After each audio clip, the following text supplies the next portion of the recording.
IO1 Fitline Pro Fitness Academy, International Personal Trainers and Fitness Academy Sri Lanka, Fitliners CODL, Open and Distance Learning Center, Certificate of Fitness and Bodybuilding Instructor, Lesson number 8, Fitness and Bodybuilding Training Principles and Method of Training.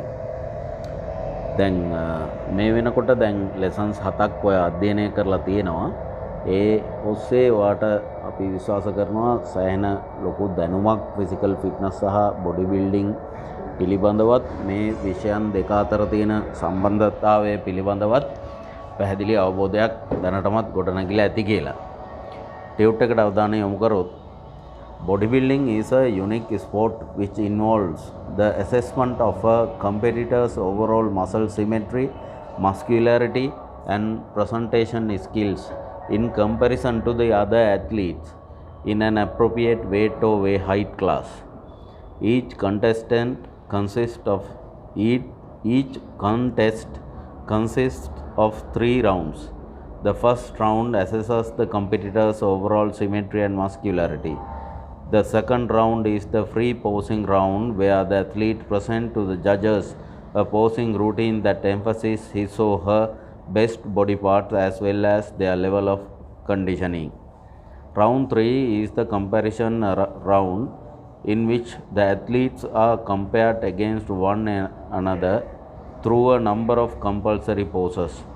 Throughout all 3 of these rounds, the judges are evaluating muscular definitions, muscle shape, presentation, muscle symmetry and other aesthetic qualities of the individual athletes. තොර මේ ඡේදයෙන් පැහැදිලි කරලා ඔයාට යම්කිසි විදිහක නැවත මතක් කිරීමක් කරලා දෙනවා. කාය වර්ධනය කියලා කියන්නේ මොන වගේ ක්‍රීඩාවක්ද, මොන වගේ දෙයක්ද මෙතෙන්දී සිද්ධ වෙන්නේ කියලා. එතකොට ඊ타මත්ම දුක් මහන්සියෙන් දැඩි කැපවීමකින් අධිතීව්‍රතා ව්‍යායාම කරලා මාංශපේශීන්ගේ අධිවර්ධනයක් ඇති කරගෙන බොඩි ෆැට් පර්සන්ටේජ් එක ශරීරයේ මේද ප්‍රතිශතය 3-4 ලෙවල් එකට වගේ ඊටාත්ම පල්ලෙහා මට්ටමකට ගෙනල්ලා ඇඟට අනවශ්‍ය විදිහට කාබෝහයිඩ්‍රේට් සහ ජලය දෙන්නේ නැතුව ඒවා පාලනය කරලා ඇඟ හොඳටම විජලනයට ලක් කරලා ඇඟ හොඳ ඩ්‍රයි මසල් එකක් බවට පත් කරලා ශරීරයේ මාංශපේශී පද්ධතිය මෙන්න මේ වගේ දැඩි කැපවීමක් සහ පුහුණුවකින් පස්සේ ක්‍රීඩිකාවෝ තමන්ගේ කාය වර්ධන තරඟ සඳහා තමන්ගේ වේදිකාවට ගොඩ වදිනවා. ඉතින් මේ වගේ අවස්ථාවකදී ජජස්ලා ඉදිරියේ වුන් තමන්ගේ විදහ දැක්වීම කරනවා. එතකොට මේ විදහ දැක්වීම වලදී මොනවද බලන්නේ කියන එක මෙතෙන්දී සඳහන් වෙනවා. First round assess the competitor's overall symmetry and muscularity. ඒතර පළවෙනි රවුන්ඩ් එකේදී අර ක්වාටර් ටර්ම්ස් වලින් සහ අනිවාර්ය විදහ දැක්වීම වලින් ජජස්ලා බලනවා මේගොල්ලන්ගේ සම්පූර්ණ ශරීරයේ මාංශපේශී වර්ධනය මොන වගේ මට්ටමකද තියෙන්නේ, බැලන්ස් එක කොහොමද, වම දකුණ උඩ යට ඉස්සරහා පස්ස මේ පැති හැම කොහොමද සමාන මට්ටමකට ඩිවෙලොප් වෙලා තියෙනවද නැද්ද කියලා. ඊළඟදී posing routine එක දෙනවා ඒගොල්ලන්ට ඉන්ඩිවිජුවලි පෝස් කරන්න. ඒකෙන් බලනවා ඒගොල්ලන්ගේ aesthetic appearance එක, ඒගොල්ලන්ගේ presentation එක කොහොමද, body parts කොහොමද ඒගොල්ලෝ highlight කරලා පෙන්නන්නේ, මේ වගේ තත්ත්වයන් අධ්‍යයනය කරනවා. තුන්වෙනි රවුමේදී ඒගොල්ලෝ තුන්වෙනි වටයේදී ඇත්ලීට්ලා කම්පෙයාර් කරනවා. එක එක්කෙනාගේ compulsory poses එක ඒගොල්ලෝ කම්පෙයාර් කරලා බලනවා කොහොමද මේගොල්ලෝන්ගෙන් කවුද වඩා හොඳ කෙනා කියන එක තෝරගන්න. ඉතින් දැන් මේ අවුරුදු ගානක් තිස්සේ පුරුදු පුහුණු වෙච්ච තමන්ගේ ශරීරයේ ගොඩ නගා ගැනීම පෙන්වන්න ක්‍රීඩකයෙකුට ක්‍රීඩිකාවට හම්බෙන්නේ විනාඩි කිහිපයයි. ඒක හරියට නිකන් අර හුසේන් බෝල්ට් අවුරුදු 8ක් 10ක් එක දිගට පුහුණු වෙලා තමන්ගේ තරඟයේ තප්පර 9.5යි 3කින් ඉවර කරනවා වගේ වැඩක්. ඒතර තප්පර 9.5යි 3කින් තරඟයක් ඉවර කරන්න ඔහු අවුරුදු කීයක් මහන්සි වුණාද? එතකොට කාය වර්ධන ක්‍රීඩාවත් ඒ වගේ තමයි. තමන්ගේ posing route එකට individual posing routine එකට හම්බෙන්නේ විනාඩියයි උපරිම විනාඩි 2යි.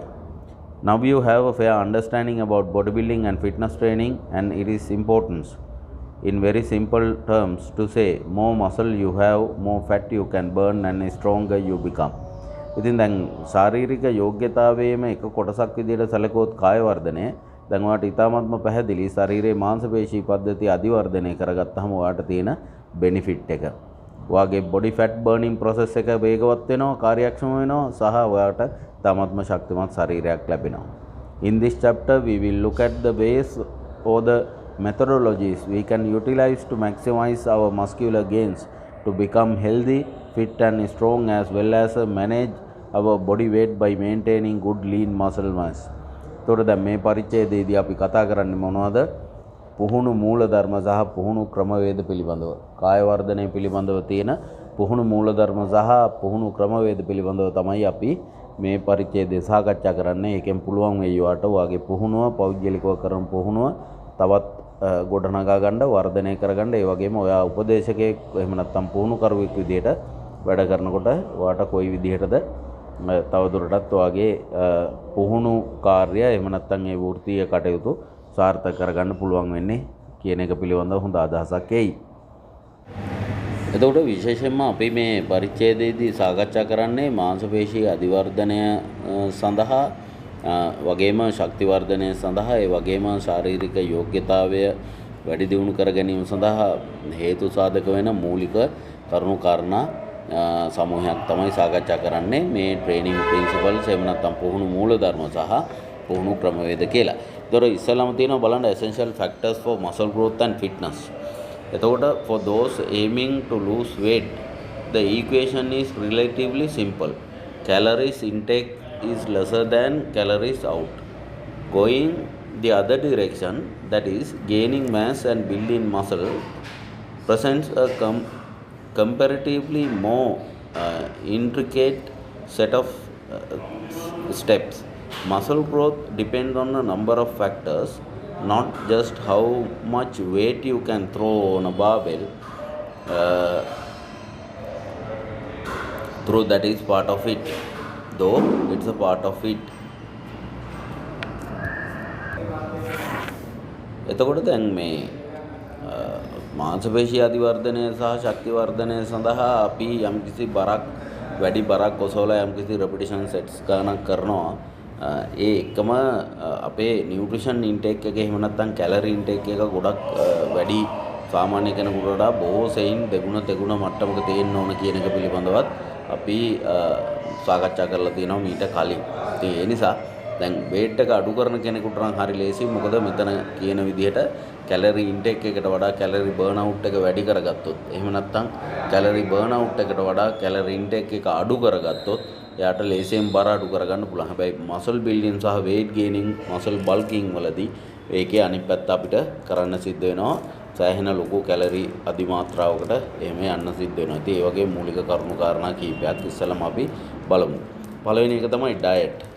You know the age or at least some form of it. බලන්න පළවෙනි එක diet. You know the advantage කියන එක or at least some form of it, and the 80 to 20 rule clearly applies here. A lot of the work when getting fit takes place in the kitchen, not in the gym. එතකොට සාමාන්‍යයෙන් සමාජයේ සම්මතයක් තියෙනවා fitness training body building කරන අය අතරේ මේ 80-20 rule එක කියන එක. ඒ කියන්නේ 120ක් විතර තමයි අපි ජිම් එකෙන් අපේ කාය වර්ධනය සඳහා භාවිතා කරන්නේ. 80%ක්ම කිචන් එකේ එහෙම නැත්නම් මුළු තැන්ගේ තමයි අපේ වර්ධනය තියෙන්නේ. ඒ කියන්නේ මේ ආහාර පාන ගැන තමයි කතා කරන්නේ.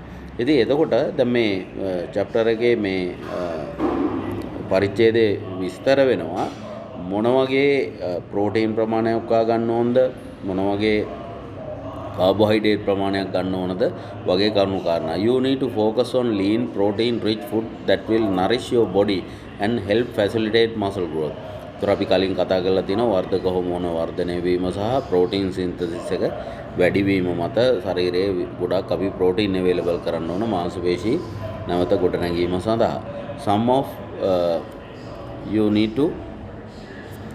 Some of the dietary staples to consider are chicken breast, lean beef and salmon, all of which provide significant dose of protein with fewer calories and less fat than other meats. එතකොට මේ විශේෂයෙන්ම මේ chicken breast, එතකොට lean beef, salmon වගේ ආහාර මාළු විශේෂම ගත්තා ඒ වගේ ෆැට් ප්‍රමාණය ගොඩක් අඩුයි, කාබෝහයිඩ්‍රේට් ප්‍රමාණය අඩුයි. ඉතින් ගොඩක් කැලරීස් අඩුයි. ඒ නිසා නමුත් ප්‍රෝටීන් වලින් ඉතාමත්ම ඉහළයි. ඉතින් ඒ නිසා ඒ වගේ ආහාර ගන්න කියලා කියනවා.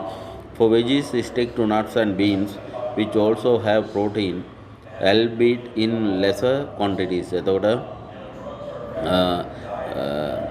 විශේෂයෙන්ම මේ ඇට වර්ග රයිට් මේ කජු, එතකොට රට කජු, ඒ වගේ නට්ස් වර්ග, හේසල් නට්ස්, ආමන්ඩ්ස් වගේ ඇට වර්ග, ඊළඟදී විශේෂයෙන්ම මේ මුං ඇට, කව්පි, කඩල වගේ දේවල්, ධාන්‍ය වර්ග අපේ ලංකාවේ විදිහට නම් රෙඩ් රයිස් වගේ දේවල් පාවිච්චි කරන්න පුළුවන් තමන්ගේ කාබෝහයිඩ්‍රේට් ඉන්ටේක් එක සහ ෆැට් ඉන්ටේක් එක බැලන්ස් කරගන්න.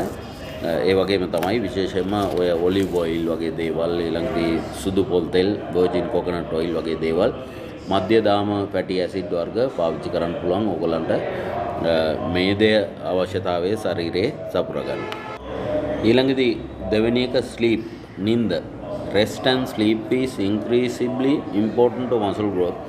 Yet most of us would gladly give up an hour or two if it means we get to stay out of the bar later or park in some other time with the Xbox.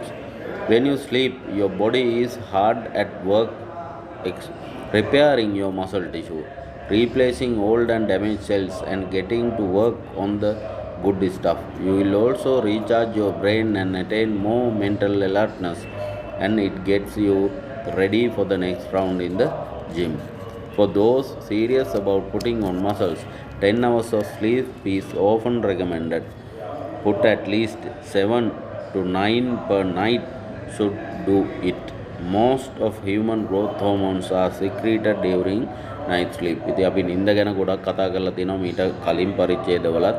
විශේෂයෙන්ම වර්ධක හෝමෝන නිදහස් වීම වැඩි වෙන්නේ අපි ගොඩක් ගැඹුරු නිින්දේ ඉන්නකොට. ඉතින් කවුරු හරි කෙනෙක් මසල් බල්කින් කරනවා නම් එයාට පැය 10ක්වත් නිදා ගන්න කියලා කියනවා විද්වතුන් විසින්. අඩුම වශයෙන් පැය 7ක් 8ක් හෝ 9ක් මට්ටමටවත් නිින්ද කියන එක ගොඩක් වැදගත්. ඉතින් අර වෘත්තීය මට්ටමේ කාය වර්ධනය කරන ක්‍රීඩකයෝ විවිධ ස්ටෙරොයිඩ් වර්ග පාවිච්චි කරනවා. විශේෂයෙන්ම ඒගොල්ලන්ගේ අර බොඩි ෆැට් ලෙවල් එක එහෙම අඩු කරගන්න ග්‍රෝත් හෝමෝන් එක ගන්නවා මේ කම්බිනේ. ඉතින් මේවා ගත්තාම සමහර වෙලාවට ඇත්තටම හොඳට නිින්ද යනවා. ඒ කියන්නේ සමහර අයට හොඳ පැය 7ක 8ක 9ක හොඳ නිින්දක් ලබා ගන්න පුළුවන්. නමුත් ස්වාභාවික ක්‍රමවේද වලින් කාට හරි පුළුවන් නම් හොඳට නිදා ගන්න. ඉතින් ඒක ඉතාමත් වැදගත්. නමුත් වැඩේ වෙලා තියෙන්නේ අපි ව්‍යාපාර කටයුතු කරනවා නම් මොන හරි වෘත්තියක රැකියාවක නියැලිලා ඉන්නවා නම් පැය 10ක් නිදා ගන්න ගියොත් එහෙම ඉතින් අපිට වෙන වැඩක් කරන්න වෙලාවක් ඉතුරු වෙන්නේ නැහැ. ඒව පිළිබඳවත් අවධානය යොමු කරන්න වෙනවා. ඉතින් කෙසේ වෙතත් කාය වර්ධනය කියලා කියන්නේ බොහොම කැපවීමෙන් සහ ඉතාමත්ම නැරෝ පාත් එක්ක යන්න තියෙන ගමනක්. මොකද හේතුව Tamanට ගොඩක් ලිමිටඩ් ලයිෆ්. හොඳට නිදා ගන්න ඕන, වෙලාවට ට්‍රේනින් කරන්න ඕන, වෙලාවට කෑම කන්න ඕන, නිදි මරන්න බෑ. ඉතින් මේ වගේ තත්ත්වයන් තියෙනවා. ඉතින් නිින්ද තාමත් වැදගත්. වගේ ෆැට් බර්නින් වලට කොහොමද ෆැට් බර්නින් වෙන්නේ සහ මසල් ග්‍රෝ වෙන්නේ? වගේ වර්ධක හෝමෝන ක්‍රියාත්මක වීම නිසා. ඊළඟ තුන්වෙනි එක වයස. ඊළඟදී වයස කියන එක ගත්තොත් age make muscle gain harder but not impossible. You don't have much control over how old you are, and unfortunately it can be a real factor when trying to redefine your body.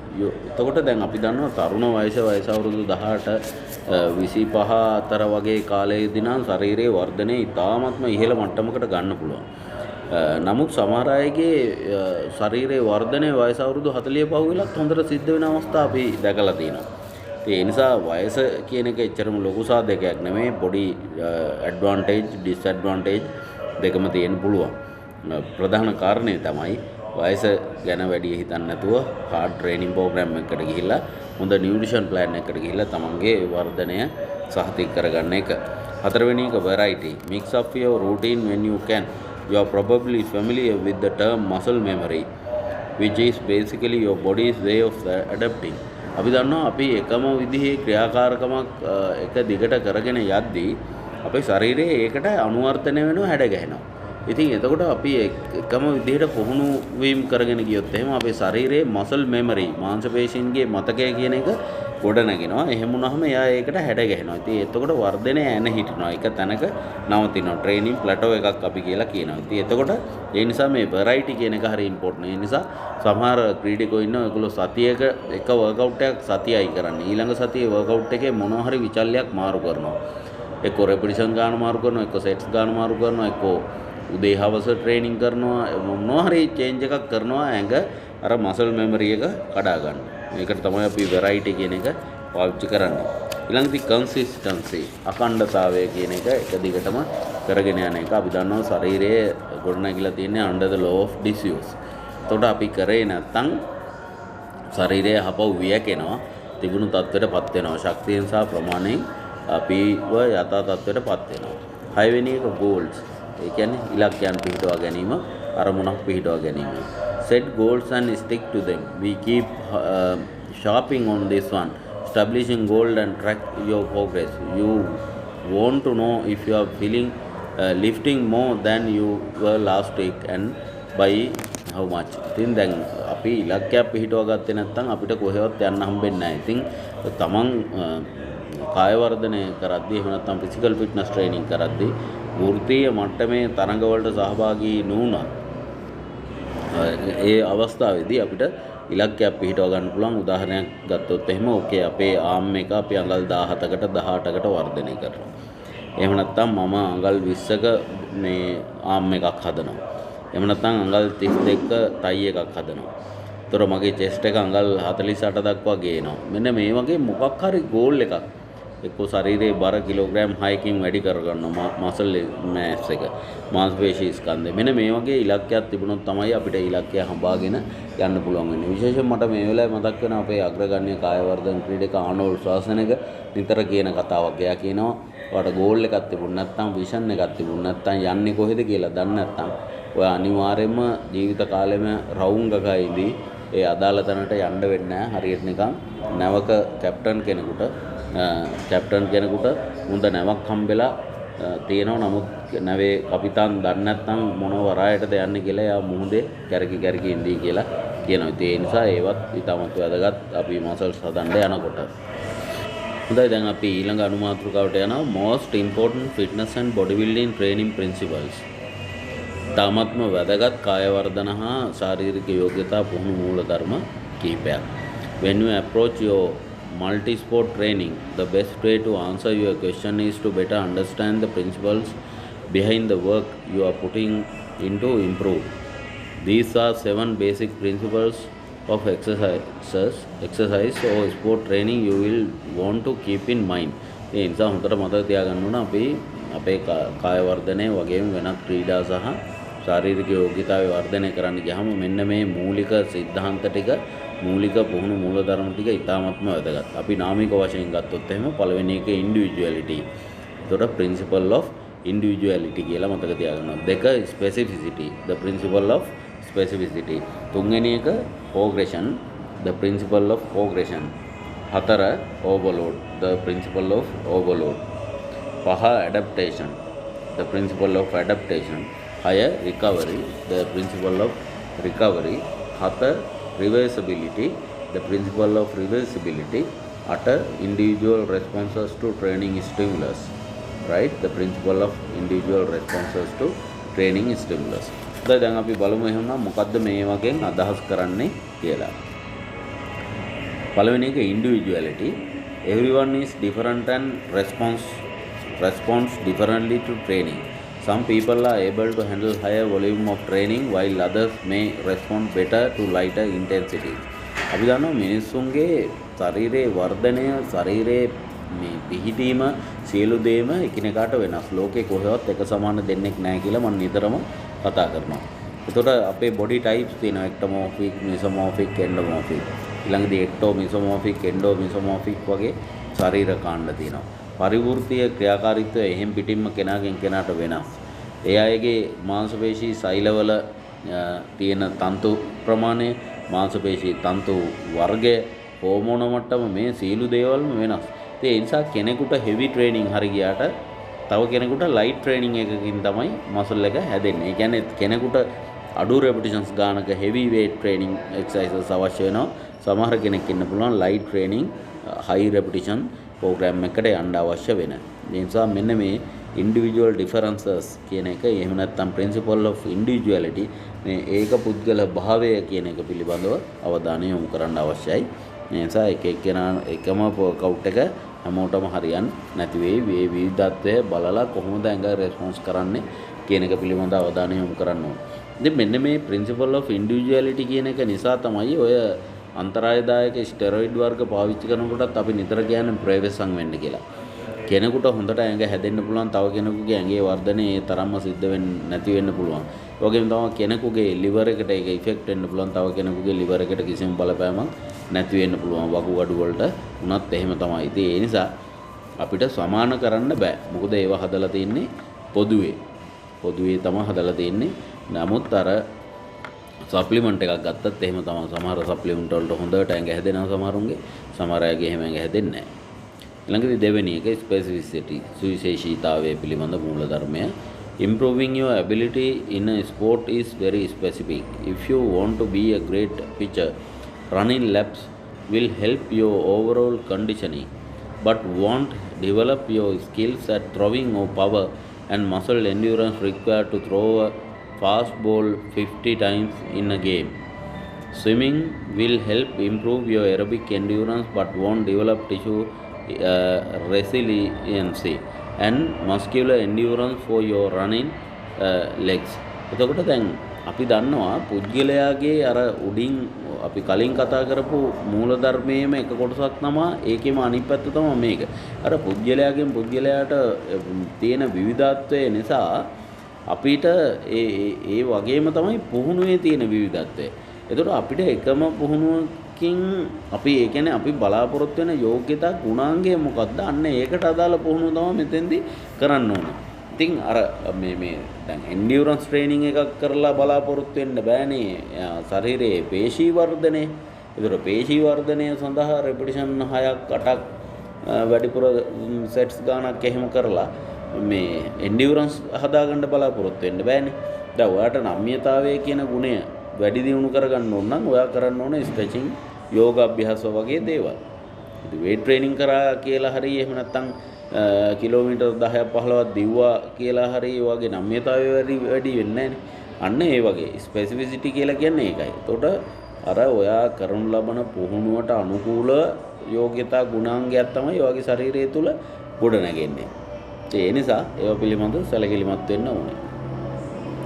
එතකොට ප්‍රෝග්‍රෙෂන් ක්‍රමානුකූලව මේක programme එක කොහොමද වගේ වර්ධනය කරගන්නේ. To reach the roof of your ability, you have to climb the first flight of stairs before you can exit the 20th floor and state out of over the landscape. You can view this from both technical skills standpoint as well as from a effort or distance standpoint. In order to swim the 500 freestyle, you need to be able to maintain your body position and breathing pattern well enough to complete the distance. In order to swim 500 freestyle, you also need to build your muscular endurance well enough to repeat the necessary motions enough time to finish. I like to think of progression as a very close relation of overload. Overload refers to the stress of a single session. Progression relates to the short, medium and long term development of an athlete. එතකොට මේ මූලික කාරණය තමයි මේ ප්‍රෝග්‍රෙෂන් කියන එක තේරුම් ගන්න අපිට ඊළඟ පුහුණු මූල ධර්මයක් පිළිබඳවත් අවධානය යොමු කරන එක. ඒ කියන්නේ ඕවර්ලෝඩ් ප්‍රින්සිපල් කියන එක. ඒතර අපි දන්නවා ඕවර්ලෝඩ් අධිබහර පුහුණු මූල ධර්මයේදී අපේ පුහුණුවේ තියෙන විවිධ විචල්යන් අපි වෙනස් කරනවා. ධනාත්මකව වෙනස් කරනවා. අධිබහරයකට ලක් කරනවා. ඒතර ප්‍රෝග්‍රෙෂන් ප්‍රින්සිපල් එකෙන් කියන්නේ ඒ වගේ දෙයක් තමයි. ඔයාට මැරතන් තරඟයකට සහභාගී වෙලා දිනන්න ඕන නම් අපි දන්නවා කිලෝමීටර් 42.7ක් විතර දුවන්න ඕන. පැය 3ක් විතර මේ වැඩේට යනවා. සාමාන්‍යයෙන් ඔලිම්පික් ක්‍රීඩකයෙක් වුණත් සාමාන්‍යයෙන් පැය 2යි විනාඩි 40ක් පැය 2කමාරක් විතර යනවා මැරතන් තරගයක් අවසන් කරන්න. එතකොට අඛණ්ඩවම පැය 2කමාරක් විතර වේගයෙන් දුවන්න අවශ්‍ය වෙනවා. අකර්මණ්‍ය නොවි. එහෙනම් ඔයාලට සිද්ධ වෙනවා ක්‍රමානුකූලව අපි හිතමු යම්කිසි ක්‍රීඩකයෙක් පටන් ගන්න පැයක් අඛණ්ඩව දුවන්න. එතකොට එයා මාස 2ක් හරි 3ක් හරි මාස මේ යම්කිසි කාල පරිච්ඡේදයක් දුවනවා එයා යම්කිසි දුර ප්‍රමාණයක් හැතැම්ම මේ පැයක්. ඊට පස්සේ ඒකට තව පැය භාගයක් එකතු කරනවා. ඊට පස්සේ පැය එකමාරක් දුවනවා. තවත් යම්කිසි කාල පරිච්ඡේදයක්. ඊට පස්සේ එයා පැය 2කට ගොඩනගනවා. ඊට පස්සේ පැය 3ට ගොඩනගනවා. ඊට පස්සේ පැය 3:00ට ගොඩනගනවා. ඊට පස්සේ පැය 4ට ගොඩනගනවා. ඊට පස්සේ මෙන්න මේ විදිහට පැය 4ක් විතර දුවන්න අඛණ්ඩවම පැය 4ක් විතර දුවන්න පුරුදු වුණාම එයාට පුළුවන් තරඟ වදින අවස්ථාවේදී තමන්ගේ වේගය වැඩි කරලා පැය 2කමාරකින් 3කින් තරඟය අවසන් කරන්න. එතකොට ඒක එතෙන්ට එකපාරටම යන්න බෑනේ.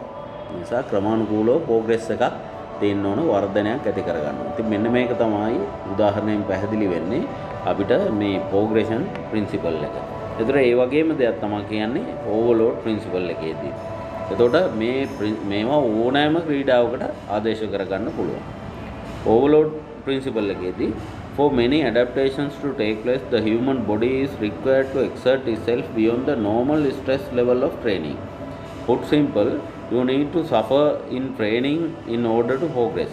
එතකොට දැන් අධිභාරයක් කියන එක භාවිතයට ගත්තේ නැත්නම් repetitions ගන්න වැඩි කරේ නැත්නම් එක්ක sets ගන්න වැඩි කරේ නැත්නම් එක්ක සෝන බර ප්‍රමාණය වැඩි කරේ නැත්නම් කන බොන ආහාරවල වර්ධනයක් ඇති කරේ නැත්නම් මොනවා හරි දෙයක වර්ධනයක් ඇති කරේ නැත්නම් සමස්තයක් විදිහට වර්ධනයක් බලාපොරොත්තු වෙන්න බෑ අපිට. ඒ නිසා අපි කලින් කතා කරලා තියෙන ඕවර්ලෝඩ් ප්‍රින්සිපල් එක ගැන අනිවාර්යයෙන්ම ඔයාගේ ට්‍රේනින් රූටින් එකේ විචල්යන් අධිභාරයකට ලක් කළ යුතුමයි ඔයාගේ ශරීරයේ ඒ අවශ්‍ය ඇඩැප්ටේෂන් එක සිද්ධ වෙන්න. මොකද human body requires to exert itself beyond the normal stress level. එතකොට ශරීරයට ලබා දෙන පීඩනය වැඩි කලේ නැත්තම් එයා ඒ තැන ස්ටැග්නේට් වෙනවා, එතෙන්ට හැඩ ගැහෙනවා, එතන මසල් මෙමරි එකක් ඩෙවලොප් කරගන්නවා, එයා එතනින් එහාට යන්නේ නැහැ. ඉතින් ඒ නිසා ඒ අර ශරීරයට ලබා දෙන පීඩනය ප්‍රමාණිකූලව වැඩි කරන්න අධිභාරය ක්‍රියාත්මක කළ යුතුයි. ඒක තමයි අධිභාර පුහුණු මූලධර්මයෙන් කියන්නේ. ඊළඟ මූලධර්මයෙන් තමයි පස්වෙනි එක ඇඩැප්ටේෂන්, එහෙම නැත්නම් අනුවර්තනය කියන එක. Over time, the body becomes accustomed to exercising at a given level. This adaptation results in improved efficiency, less effort and less muscle breakdown at the level. That is why the first time you ran 2 miles you were so after, but now it is just a warm up for your main workout. This is why you need to change the stimulus via higher intensity or longer duration in order to continue improvements. The same holds true for adapting to lesser amount of exercise. එතකොට මේ අනුවර්තනය කියන එක ඉතාමත් වැදගත් සාධකයක්. දැන් අපි දන්නවා අපි ඉස්සෙල්ලාම ජිම් එකට ගිහිල්ලා කරපු පළවෙනි වර්කවුට් එක අපි සාර්ථකව නිම කරලා ගෙදර ගියාම අපිට පැය 24ක් විතර යද්දි තේරෙනවා ඇඟට නිකන් අමුතු ෆීලිං එකක් එනවා, එකක් මොනවා හරි දෙයක් වෙලා තියෙනවා කියලා. ඒතර ඒ වගේම තමයි අපි මාසයක් දෙයක් ට්‍රේනින් කළා වුණත් අපි සතියක් දෙයක් ට්‍රේනින් කළා හරි අපේ ට්‍රේනින් ප්‍රෝග්‍රෑම් එකේ අර ඕවර්ලෝඩ් ප්‍රින්සිපල් එකට අනුව අපි විචල්යන් මාරු කරලා ටිකක් හાર્ඩ් ට්‍රේනින් එකකට ගියොත් එහෙම අන්න අර පළවෙනි දවසේ ට්‍රේනින් කරා වගේම ෆීලිං එකක් අහපව අපිට එනවා. අර මසල් සෝනස් එක අපිට දැනෙනවා. එතකොට වේට් ට්‍රේනින් එක්සර්සයිස් එක කරේ නැතත් වෙන ඕනෑම ක්‍රීඩාවක් කරන්න ගියත් අපිට තේරෙනවා මේ ඇඟේ තෙහෙට්ටුව වේදනාව. හැබැයි දවසක් දෙකක් යද්දී පුහුණුව අකණ්ඩව කරගෙන යද්දී ඊට පස්සේ අර කලින් තිබුණ ඔරිජිනල් ෆීලිං එකේ මසල් සෝනස් එක ඒ විඩාව අපිට දැනෙන්නේ නැතු යනවා. ඇයි ඒ දැනෙන්නේ නැත්තේ? අපේ ශරීරයකට හැඩ ගැහිලා නිසා. ඒ නිසා මේ ප්‍රින්සිපල් ඔෆ් ඇඩැප්ටේෂන් කියන එක. හැබැයි මෙතෙන්දී ඉතාමත් වැදගත් වෙන්නේ මේ ඇඩැප්ටේෂන් එකට හැඩ ගැසීමට අනුවර්තනයට අපි කොච්චර කල් වේලාව ලබා දෙනවද, කොච්චර පෝෂණයේ පැත්තෙන් අපි ශරීරයට උදව් කරනවද, කොච්චර නිින්දක් විවේකයක් ශරීරයට ලබා දෙනවද වගේ කියන කරුණු කාරණා. ඊළඟට 6 වෙනි එක recovery.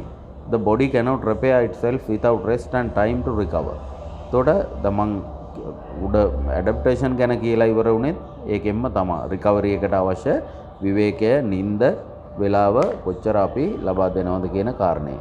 Both short period like hours between multiple sessions in a day and longer period like days or weeks to recover from a long session are necessary to ensure your body does not suffer from exhaustion and overuse injuries.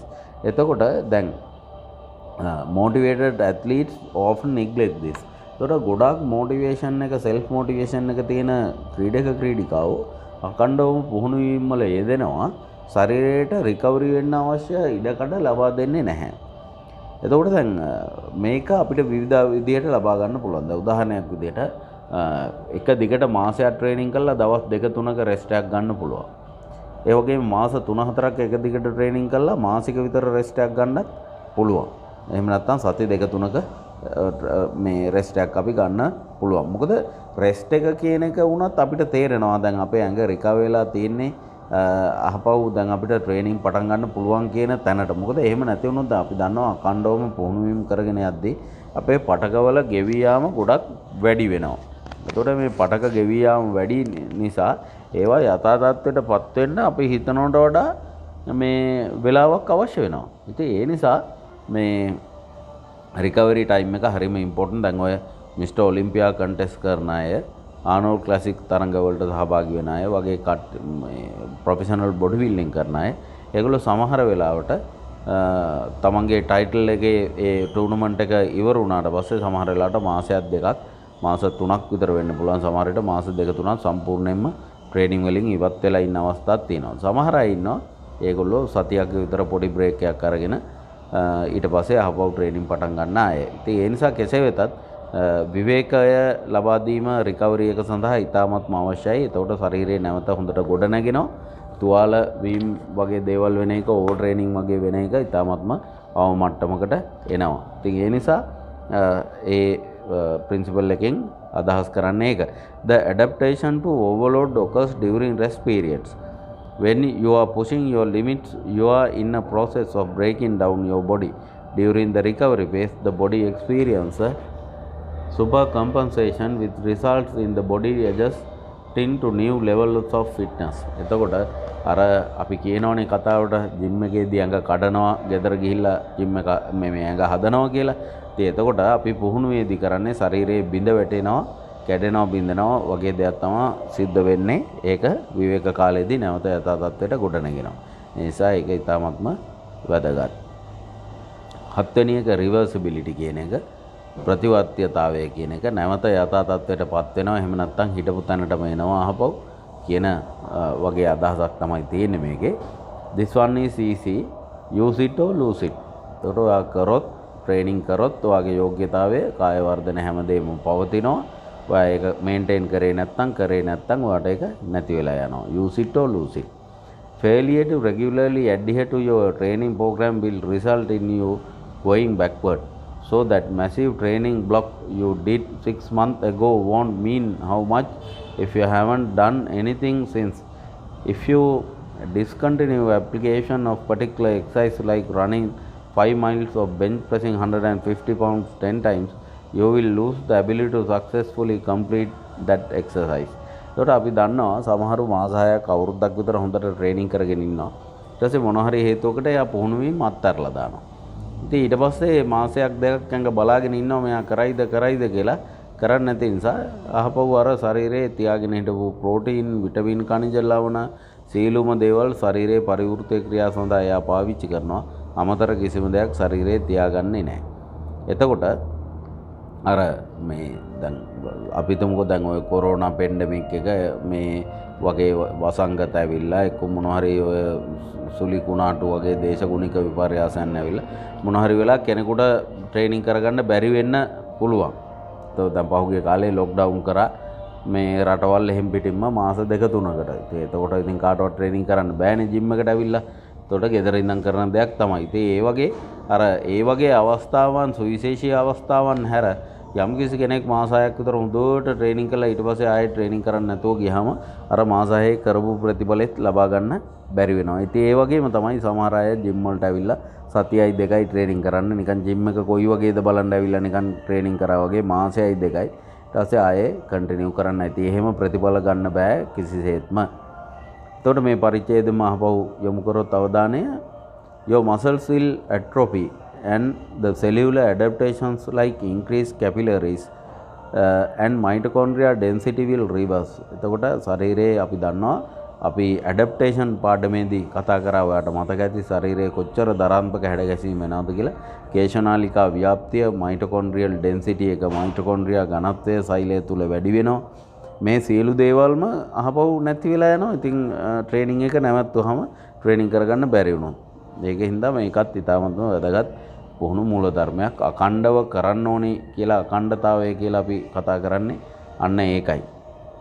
එතකොට මේ සෑම පුහුණු මූලධර්මයක්ම එකින් එකට සහසම්බන්ධතාවයක් දක්වන බවත් අපිට මේ තේරුම් ගන්න පුළුවන්.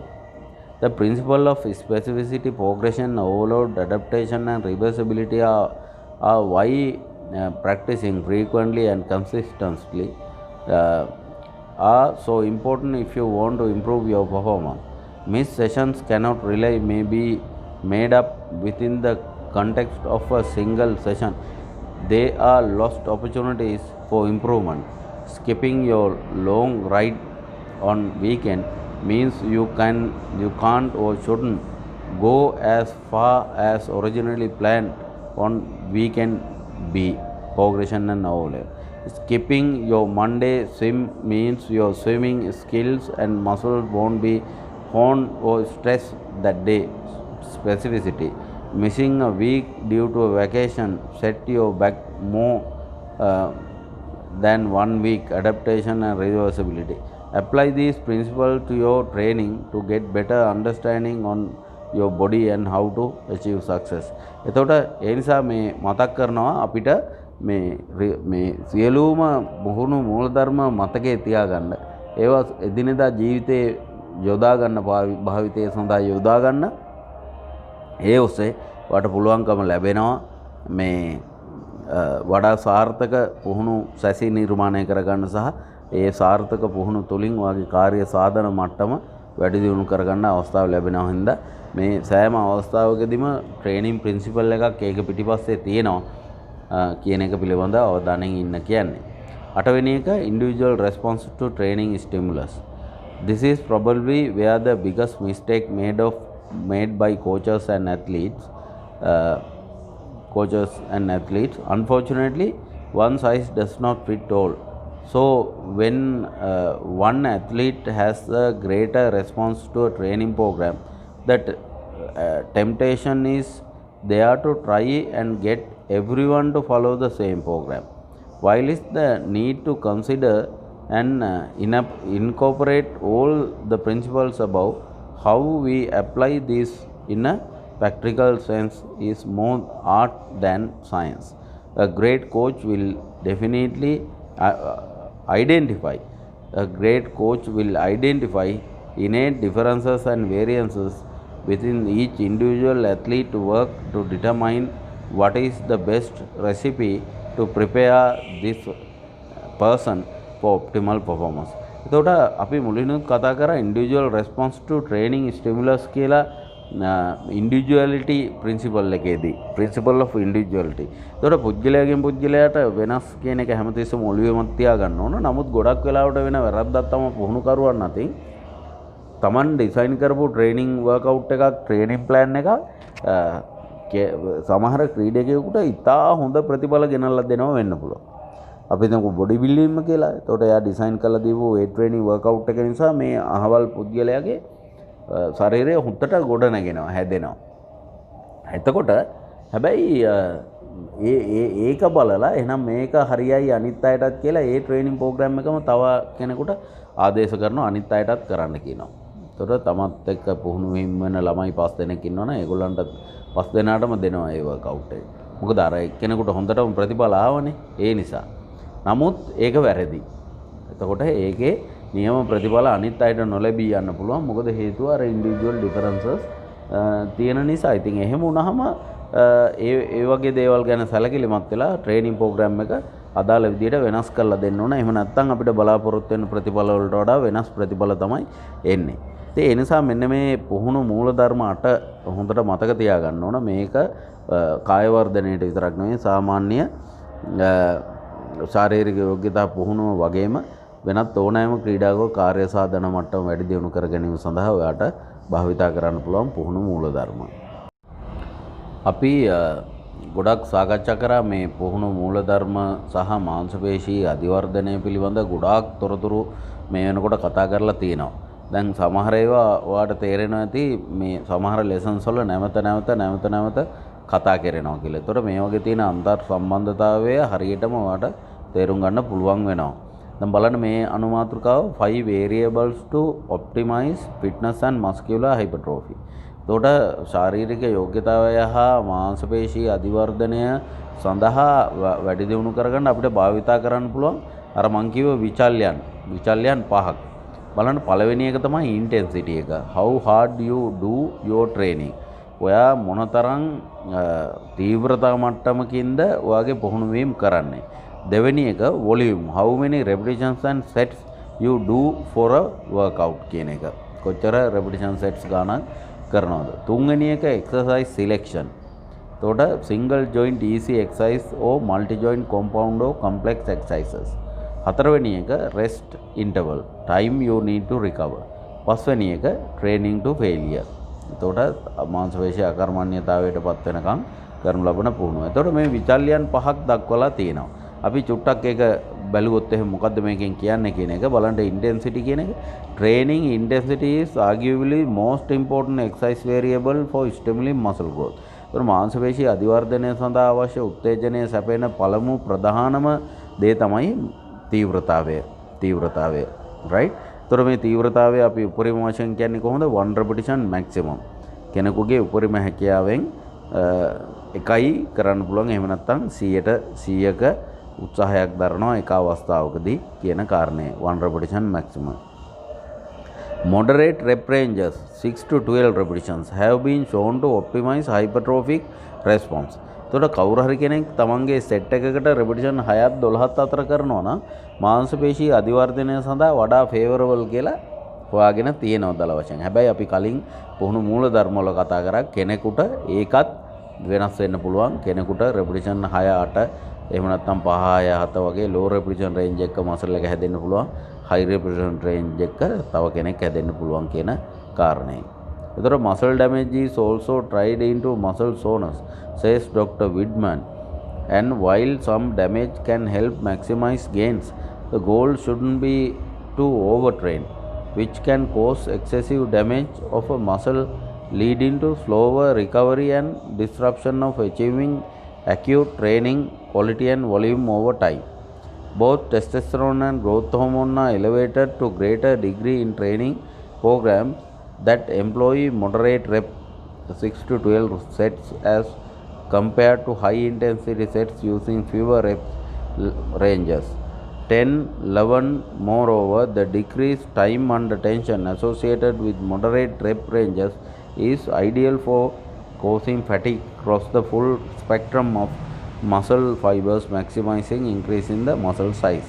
එතකොට දැන් මේ තීව්‍රතාවය කියන එක සහ time under tension TUT කියන එක ඉතාමත්ම වැදගත් සංකල්පයක්. එතකොට දැන් අපි සමහර වෙලාවට අපිට පුළුවන් ඉතාමත්ම වේගෙන් ගස්සලා පද්දලා repetition 6ක් 8ක් 10ක් heavy weight එකකින් කරලා දාන්න. නමුත් ඊට වඩා යම්කිසි පරිපාලනයකට යටත් බොහොම ක්‍රමානුකූලව මාංශපේශියේ සංකෝචනය කරමින් repetition 10ක් 12ක් කරනවා. අපි තප්පර 20ක් විතර ගන්නවා මේ සෙට් එකක් ඉවර කරන්න.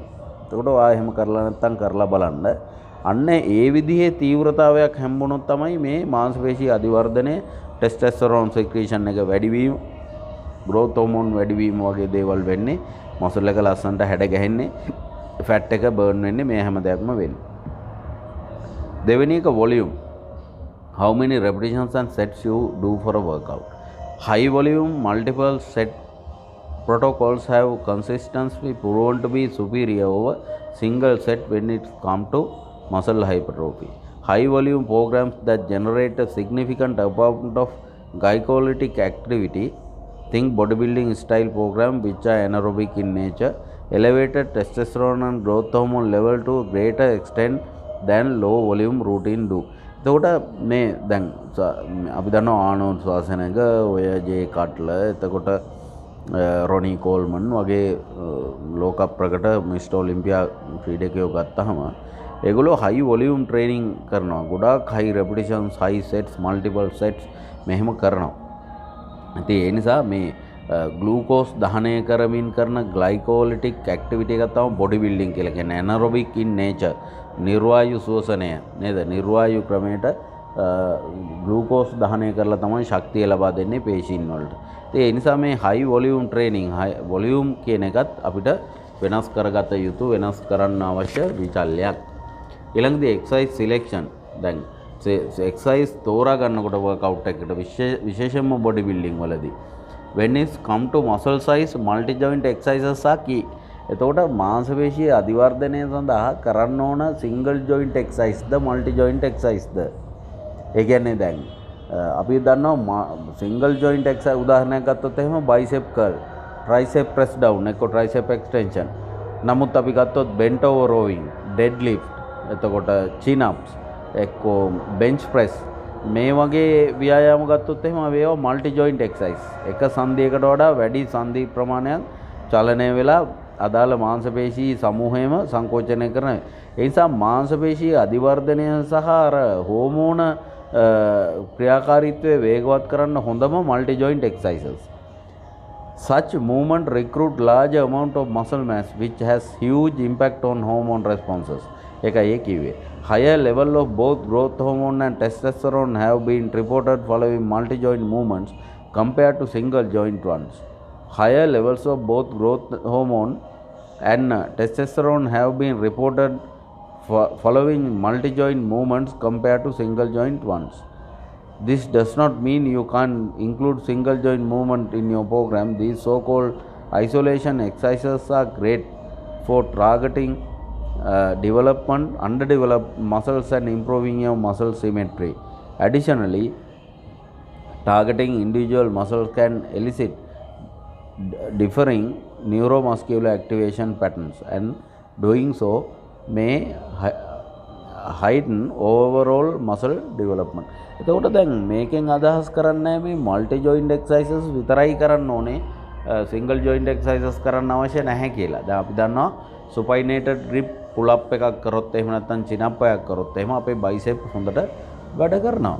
අපේ ලැටිසිමස් මසල් එකත් එක්ක හොඳට මේ බැක් මසල්ස් එක්ක බයිසෙප් මසල් එකයි ඒ ආම් එකේ මසල් රේන්ජ් එකම වැඩ කරනවා. ෆෝරාම් මසල් එක වුණත්, ෆෝරාම් මසල්ස් වුණත්, ෆෝරාම් ෆ්ලෙක්සර්ස් වුණත් isometrically contract වෙලා තියෙන්නේ අපි underhand මේ pull up එකක් කරනකොට. ඒ ඉතින් ඒ නිසා ඒකෙන් අදහස් කරන්න single joint exercises කරන්න එපා කියලා.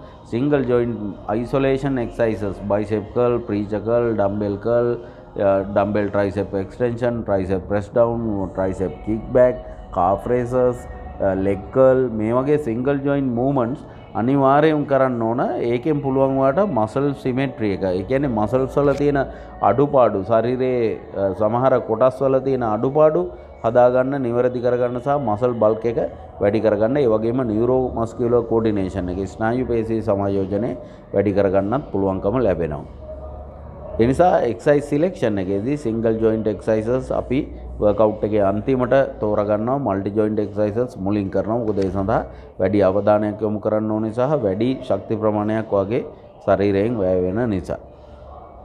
හතරවෙනි එක rest interval, time you need to recover. Rest intervals between sets can be classified into 3 categories: short 30 seconds or less, moderate 60 to 90 seconds, and long 3 minutes or more.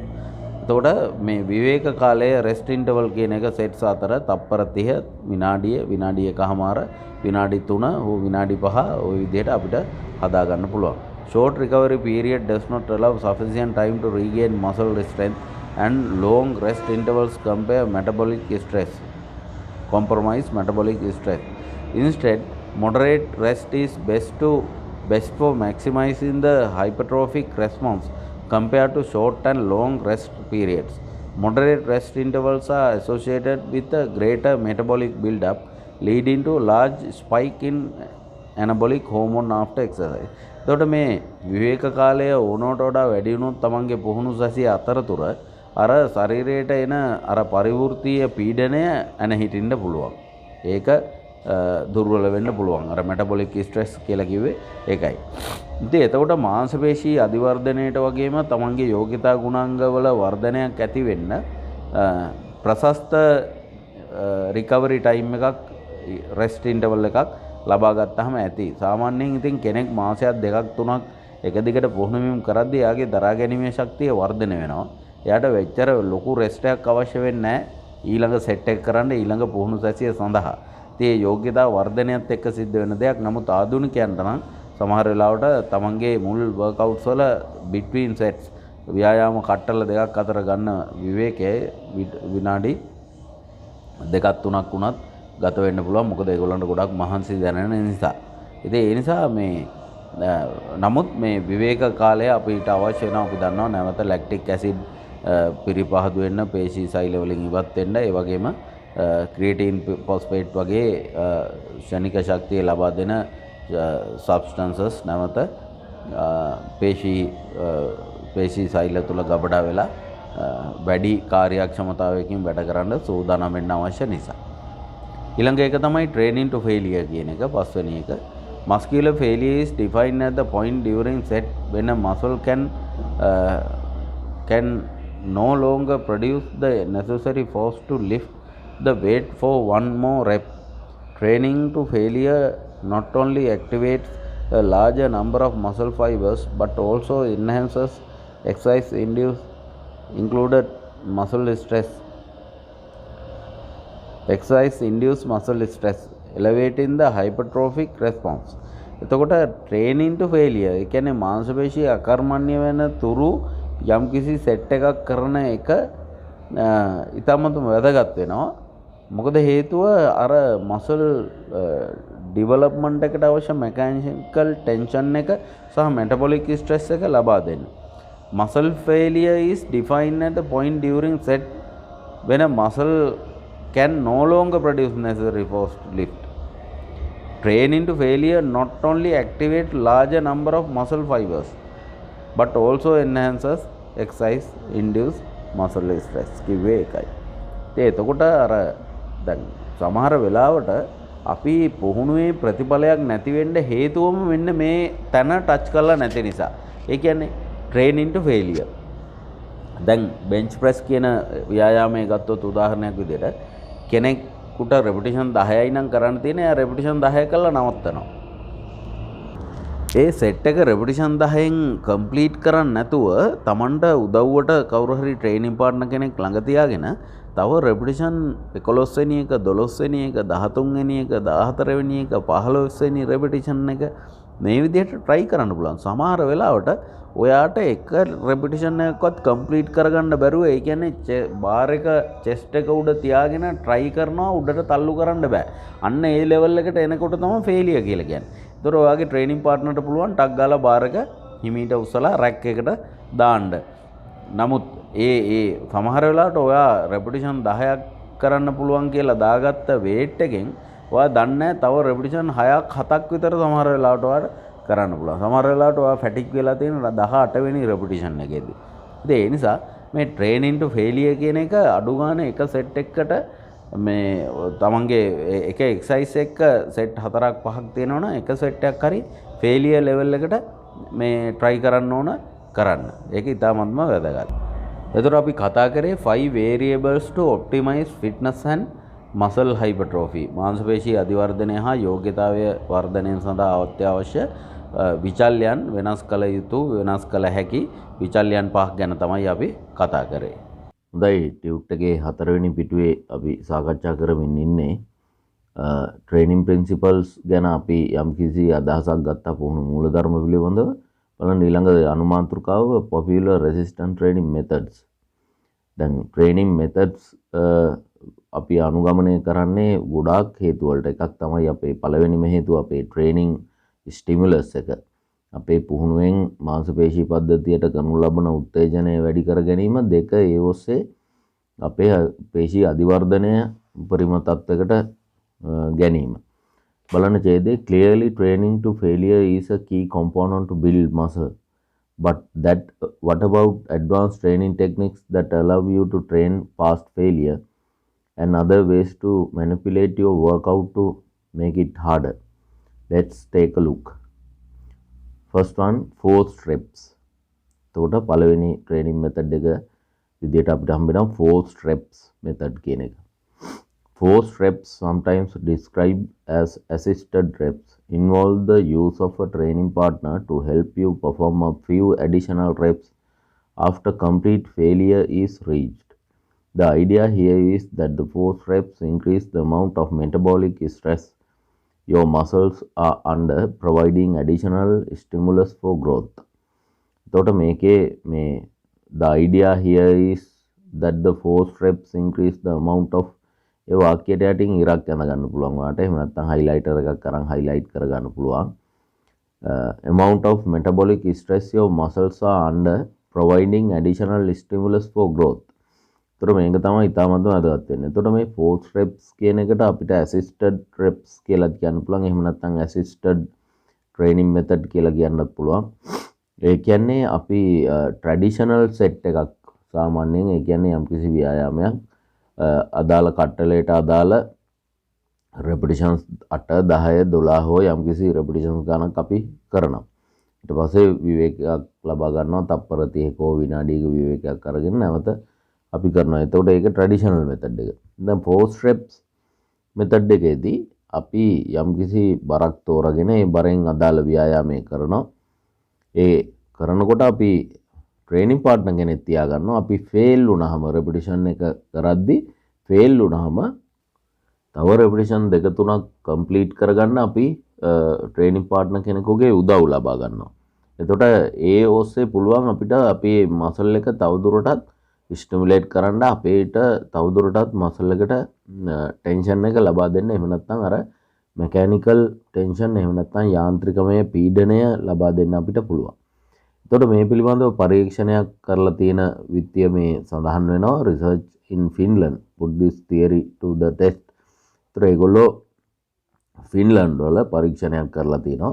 මේ විදිහට සාමාන්‍ය traditional method එකට training කරන එකයි මේ forced training reps method එකට training කරන එකේ කණ්ඩායම් දෙකක වෙනස.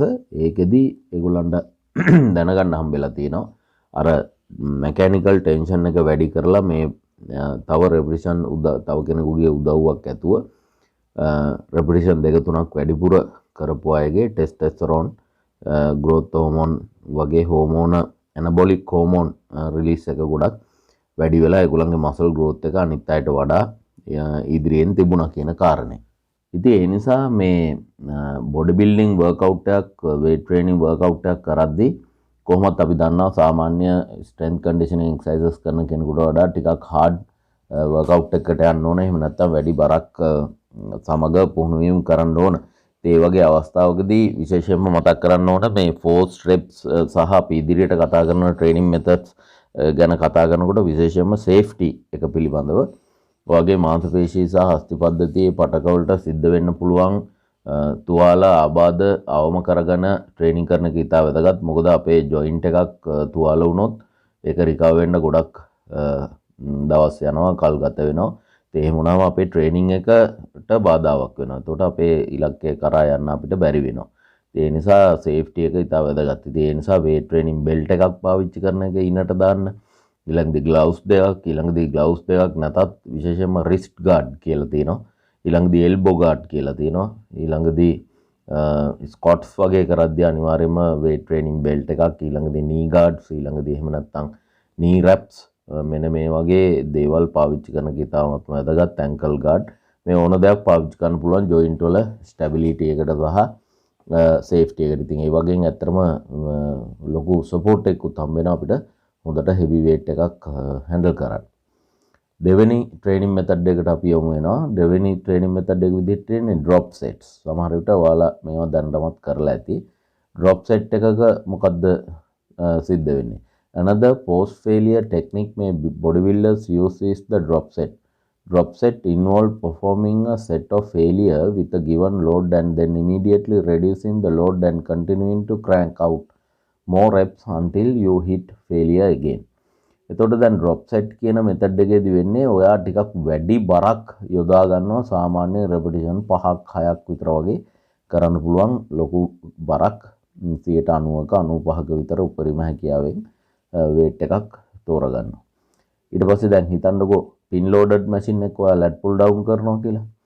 එතකොට අපි හිතමු කිලෝ 80ට තමයි ඔයා pin එක select කරලා තින්නේ. ඔයා එකෙන් repetition 5ක් කරනවා. ඊට පස්සේ repetition 5ක් කරලා ඉවර වෙනවත් එක්කම ඔයාගේ යාළුවාට කියනවා එහෙම නැත්නම් ඔයාටත් තනියම පුළුවන් වඩා හොඳයි පාර්ට්නර් කෙනෙක් තියාගන්න එක අපේ ට්‍රේනින් පාර්ට්නර්ට කියනවා pin එක ගලවලා දාන්න 50ට කියලා. එතකොට දැන් කිලෝ 30ක් අඩු කරා. දැන් 50න් ඔයා කරනවා තව repetitions 4ක් හෝ 5ක් හෝ 6ක් failure වෙනකම්. ඊට පස්සේ අහපව pin එක ගලවලා දානවා අපි හිතමු 30ට. එතකොට තවත් ඔයා කිලෝ 20ක් විතර අඩු කරා. ඊට පස්සේ දැන් කිලෝ 30න් කරනවා අහපව repetition 5ක් 6ක් failure වෙනකම්. ඊට පස්සේ ආයේ කිලෝ 10ක් හෝ 20ක් අඩු කරනවා. එතකොට ඊටමත්ම අඩු weight එකක් තියෙන්නේ දැන් සමහර විට කිලෝ 10යි එක්ක 5යි. ඒකෙනුත් failure වෙනකම්ම training කරනවා. එතකොට අපි 80 ඉඳන් ක්‍රමානුකූලව set 4ක් විදිහට weight එක අඩු කර කර උඩට ආවා. ඉතින් මෙන්න මේ විදිහට කරනවට අපි කියනවා drop set එකක් කියලා. එතකොට bench press වගේ ව්‍යායාමයක් කරද්දී වුණත් දැන් drop set එකක් කරන්න පුළුවන්. නමුත් එතෙන්දී ඔයා weight එක අතේ තියාගෙන ඉන්න ගමන් weight එක දෙපැත්තෙන් drop කරනවා නම් training partnersලා දෙන්නෙක් ඕන වෙනවා එක්ක තුන් දෙනෙක් ඕන වෙනවා.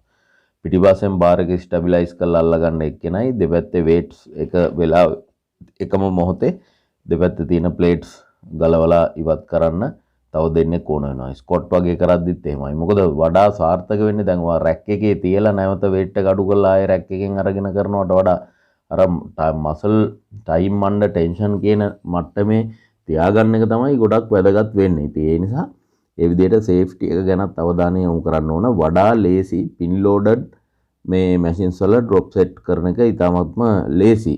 ඒ නිසා ඒ විදිහට වඩ පුළුවන් muscle එක උපරිම fatigue level එකට ගේන්න සහ muscle එකට ලොකු තීව්‍රතාවයක් ලබා දෙන්න අර අපි කතා කරපු mechanical tension, metabolic stress ඒ ඔස්සේ ලබා දෙන්න. එතකොට අන්තිමෙන්දි වෙන්නේ මොකද්ද? තුන්වෙනි කාරණේ protein synthesis එක වැඩි වෙනවා. ඊළඟ training method එක පුහුණු ක්‍රමවේදය තමයි අපි කතා කරන්නේ tute එකේ පස්වෙනි පිටුවේ supersets. A superset is simply a pair of exercises that are alternated without rest. Not only will this training technique save you some time in the gym, but research has demonstrated greater increases in energy expenditure and lactate accumulation by using supersets over traditional sets. Although any two exercises can be paired together to form a superset, the most common technique involves pairing exercises that are share on agonist-antagonist relationship. Think about bicep curls and tricep extensions. So supersets ගොඩාක් popular training method එකක්. ඕගොල්ලෝ දැනටම සමහර training කරලා ඇති. training කරලා නැත්නම් මේ training methods try කරලා බලන එක ඉතාමත්ම වැදගත්. දැන් අපිට supersets training කරන්න පුළුවන් ගොඩක් ක්‍රම තියෙනවා. ඒ කියන්නේ training method එක ඇතුලේ methods තව කීපයකට බෙදා ගන්න පුළුවන්. කෙසේ වෙතත් මේ මෙතෙන්දි common technique එකක් විදිහට පාවිච්චි වෙන්නේ මොකද්ද? මේ opposite muscle group දෙක තෝරාගෙන training කරන එක. උදාහරණයක් විදිහට bench press exercises අපි දන්නවා bench press එක කරන්නේ chest muscle එකට, pectorals muscle වලට. ඒතර bench press එක කරපු ගමන්ම ඔයාට කරන්න පුළුවන් bent over rowing exercise එකක්. එක්ක dumbbell rowing එකක්, එක්ක lat pull down එකක්. ඒ කියන්නේ chest muscle එකේ opposite muscle group එක back muscles. ඒතර ඒකට training කරන්න පුළුවන්.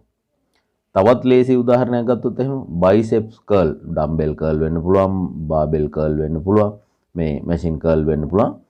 bicep curl එකක් කරපු සැනින්ම ඔයා repetition 10ක් හරි 12ක් හරි අදාළ set එකේ repetitions ගන්න කරනවා. කරලා weight එක rack එකෙන් තිබ්බ ගමන් අනිත් අතට කිසිම rest එකක් නැතුව immediately ඔයා tricep extension එක්ක tricep press. ඒතර bicep muscle එකට විරුද්ධ පේශිය. ඒතකොට bicep muscle එක agonist muscle එක, ට්‍රයිසෙප් මසල් එක ඇන්ටගොනිස්ට් මසල් එක. හරි. එතකොට ඒ විදිහට perform කරනවට අපි කියනවා supersets කියලා. ඒතර ඔයාලට උදාහරණයක් විදිහට leg extension repetition 10යි immediately followed by leg curl repetition 10යි. අන්න superset එක. ඒතර ඒ එක method එකක් agonist antagonist method එක. ඔයාලට superset කරන්න පුළුවන් agonist muscle දෙකක් muscle එකටම exercises දෙකක්. උදාහරණයක් bench press immediately followed by dumbbell flies. එහෙම නැත්නම් dumbbell bench press immediately followed by pec deck flies. එහෙම නැත්නම් incline dumbbell press immediately followed by cable crossover. එතකොට chest muscle එකම තමයි. හැබැයි muscle angle එක වෙනස් වෙනවා. අපේ ව්‍යායාමය කරන angle එක වෙනස් වෙනවා ව්‍යායාමයත් එක්ක. එතකොට වැඩිපුර muscle අර අපි කතා කළා මතකද maximum muscle fiber recruitment කියලා එක. මාංශ පේශියේ ක්‍රියාකාරීත්වය සඳහා muscle එක තුල තියෙන සියලුම පේශී සෛල මේ සඳහා යොදා ගැනීම කියන කාරණේ. අන්න ඒ විදිහට muscle fiber recruitment එක වැඩි කරන්න පුළුවන්, tension එක වැඩි කරන්න පුළුවන්. ඒ නිසා growth stimulus එක එහෙම නැත්නම් anabolic window එක වාට වැඩි කරගන්න පුළුවන්. ඒ නිසා supersets උත් කරලා බලන්න. ඊළඟදී තව superset එක ඇතුළෙම තියෙන තව ක්‍රමයක් තමයි upper body lower body ඒ විදිහට කරන්නත් පුළුවන්. උදාහරණයක් විදිහට ඔයා dumbbell squat එකක්, එක්කෝ barbell squat එකක්, එක්කෝ leg press, එක්කෝ hack squat, එක්කෝ leg extension, එක්කෝ leg curl වගේ lower body exercise එකක් කරලා immediately අනිත් පැත්තට ඔයා superset කරන එකත් එක්ක upper body workout exercise එකක් bench press එකක් වෙන්න පුළුවන්, back press එකක්, front press එකක්, bicep curl ඕන එකක් වෙන්න පුළුවන්. කරන්න පුළුවන් upper body lower body විදිහට. ඒත් superset තමයි. superset නම් immediately followed by the previous exercise. No rest in between. අතරමැද rest එකක් නැහැ. ඉතින් මේ විදිහේ හැබැයි upper body lower body method එකට superset කරනකොට අපි මේකට පාවිච්චි කරනවා තව විශේෂ නමක්. ඒ training method එක තමයි අපි කියනවා එකට මේ විශේෂම වාගේ පරිවෘත්තීය ශීඝ්‍රතාවයේ වැඩි දියුණු කරගන්න මේ peripheral heart action training කියලා. peripheral heart action training. peripheral කියන්නේ පර්යන්තනේ, heart action කියන්නේ හදවතේ ක්‍රියාකාරීත්වය. ඒතර හදවතේ ක්‍රියාකාරීත්වය පර්යන්ත මාංශ පේශී සඳහා වැඩි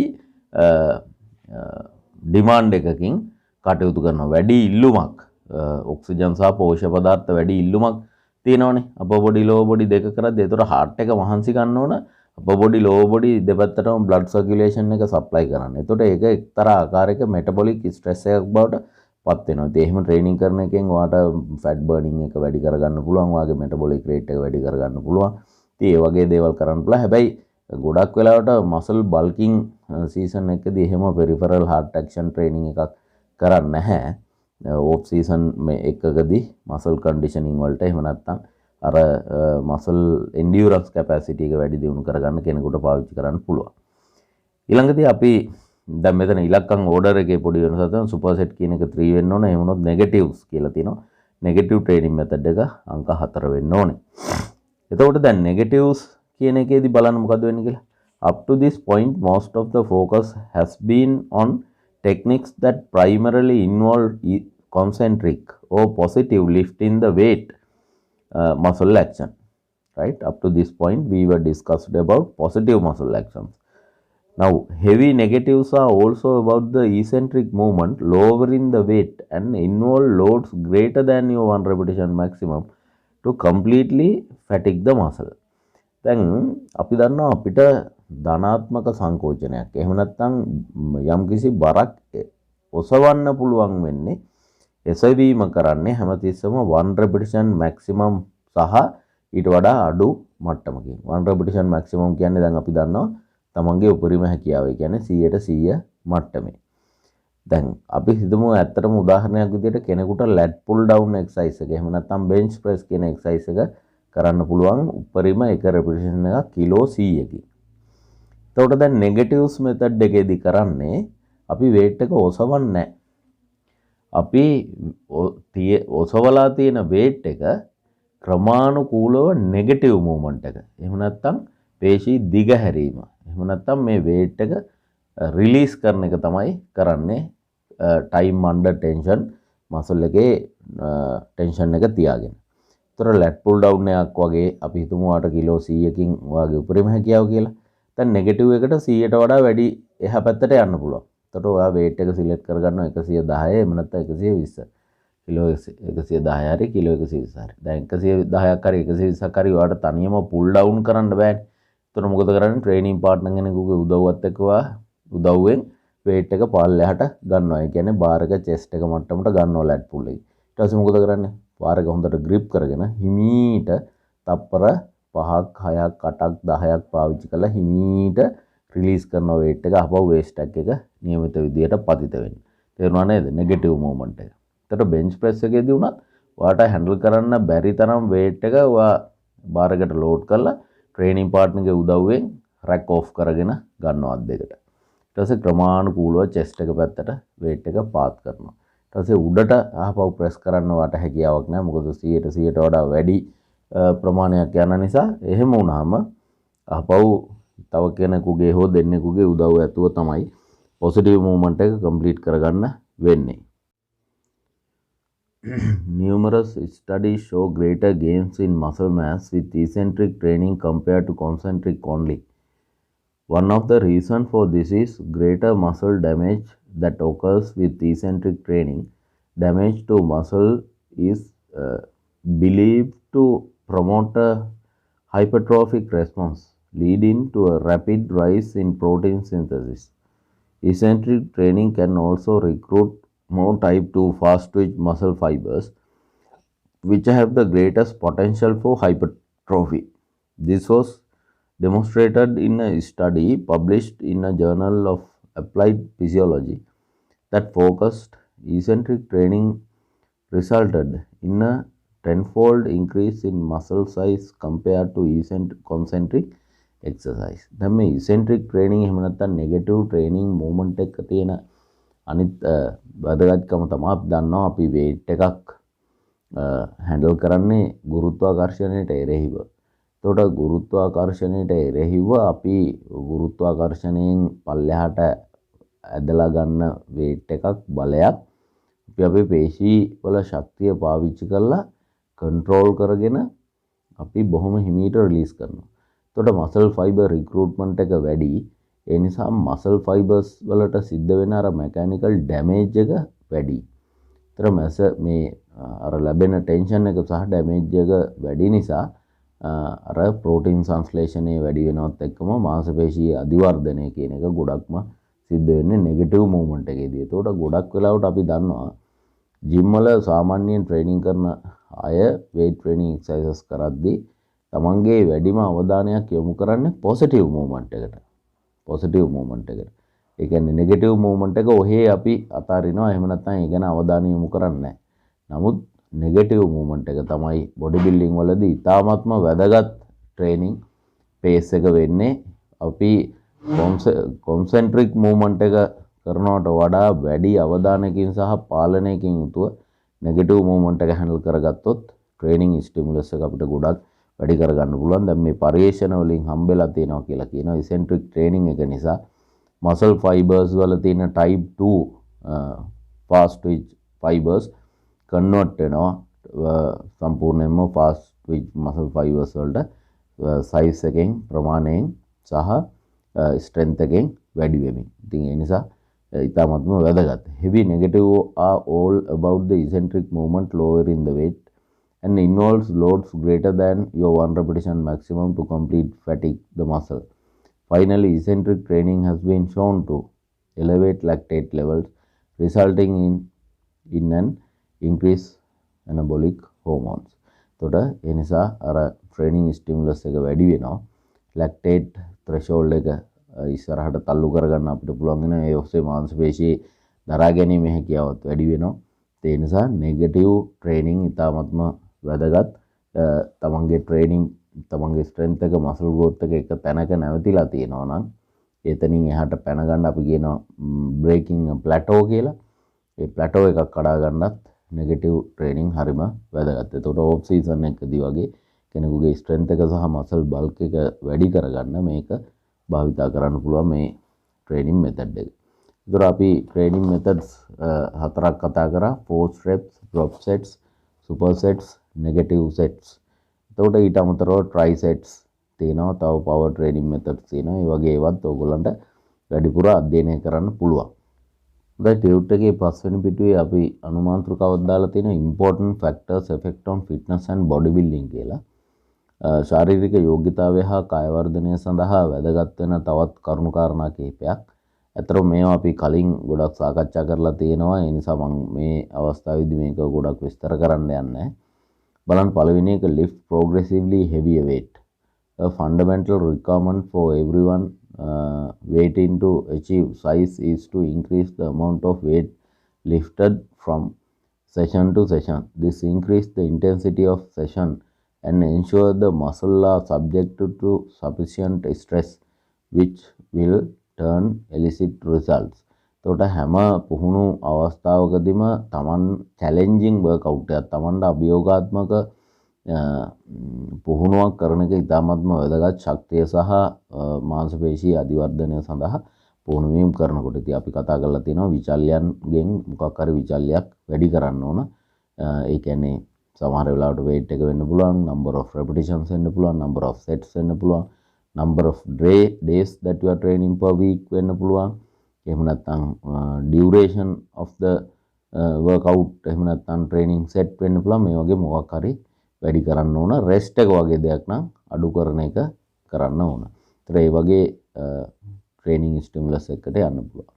දෙවෙනි එක eat at least 1 gram of protein per pound of body weight. අපි දන්නවා පෝෂණයක් නැතුව ගහක් කොළක් වුණත් හැදෙන්නේ නැහැ.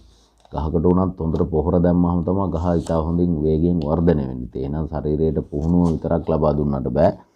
අපි ඒකට අවශ්‍ය පෝෂණය ලබා දෙන්න ඕනේ. ඒතර නමුත් කාබෝහයිඩ්‍රේට් ගැන සහ ෆැට් ගැන අපි විශේෂ අවධානයක් යොමු කරන්න අවශ්‍ය වෙන්නේ නැහැ. ලංකාව වගේ රටවල් වල තියෙන ආහාර සංස්කෘතියත් එක්ක. මොකද අපි ගොඩක් කාබෝහයිඩ්‍රේට් කන නිසා සහ මේ දේ සහිත ආහාර ගන්න නිසා අපි විශේෂ අවධානය යොමු කරන්න ඕන අපේ ප්‍රෝටීන් සහ විටමින් khනිජ ලවණ ලබා ගැනීමට. එතකොට මෙතන කියනවා at least 1 pound of gram per pound of body weight කියලා. එතකොට තමන්ගේ ශරීර බරෙන් ග්‍රෑම් එකකට මේ තමන්ගේ බොඩි weight එක රාත්තල් එකකට ප්‍රෝටීන් ග්‍රෑම් එකක්වත් ලැබෙන තරමට ප්‍රෝටීන් ගන්න කියලා. එතකොට තමන්ගේ බර රාත්තල් 160යි නම් ප්‍රෝටීන් ග්‍රෑම් 160ක් අවශ්‍ය වෙනවා. තමන්ගේ බර රාත්තල් 185යි නම් ප්‍රෝටීන් ග්‍රෑම් 185ක් අවශ්‍ය වෙනවා දවසකට. ඒතර ඒක සමානව කොටස් 3කට හෝ 4කට හෝ 5කට බෙදලා දවස පුරාම ගන්න එක ඉතා වැදගත්. මේ පිළිබඳව අපි අපේ Fitliners YouTube channel එකේ ගොඩක් වීඩියෝස් ප්‍රෝටීන් ගැන දාලා තිනවා. ඒවත් බලන්න ඇඩිෂනල් knowledge එක සඳහා.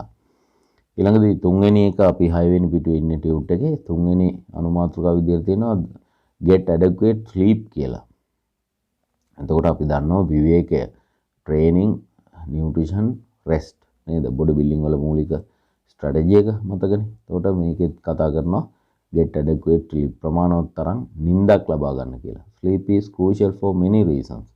For bodybuilders, sleep will assist the protein synthesis mentioned in the last section and help to mentally recharge the lifter for their next training sessions. Sleep also assists testosterone and growth hormone manufacture. One thing to remember about sleep is fact is often mean 10 plus hours without food. This could spell disaster for the serious lifter as a muscle might eventually being to break down their structure to supply glycogen to the brain and other organs, gluconeogenesis. Sleep will assist protein synthesis and help to mentally recharge the lifter for their next training session. To negate this, eat a high protein meal before retiring to bed and one immediately upon rising. එතකොට දැන් මෙතන ඉතාමත් වැදගත් කතාවක් කියනවා විශේෂයෙන් කාය වර්ධනය කරන අය සහ මේ මලල ක්‍රීඩා කරන ක්‍රීඩිකාවන්ට විශේෂයෙන්ම. දැන් ගොඩක් වෙලාවට හෙල්ත් ප්‍රොෆෙෂනල්ස්ලා කියනවා සමහර වෙලාවට කෑම ඒ කියන්නේ निराහාරව පැය 8ක් නිදා ගන්න, පැය 8ක නිින්දක් ලබා ගැනීම වැදගත් කියලා. ඒ කියන්නේ ශරීරයේ මේ සෛල පුනරුත්ථාපනය සහ මේ growth hormone release මේ හැම දෙයකට.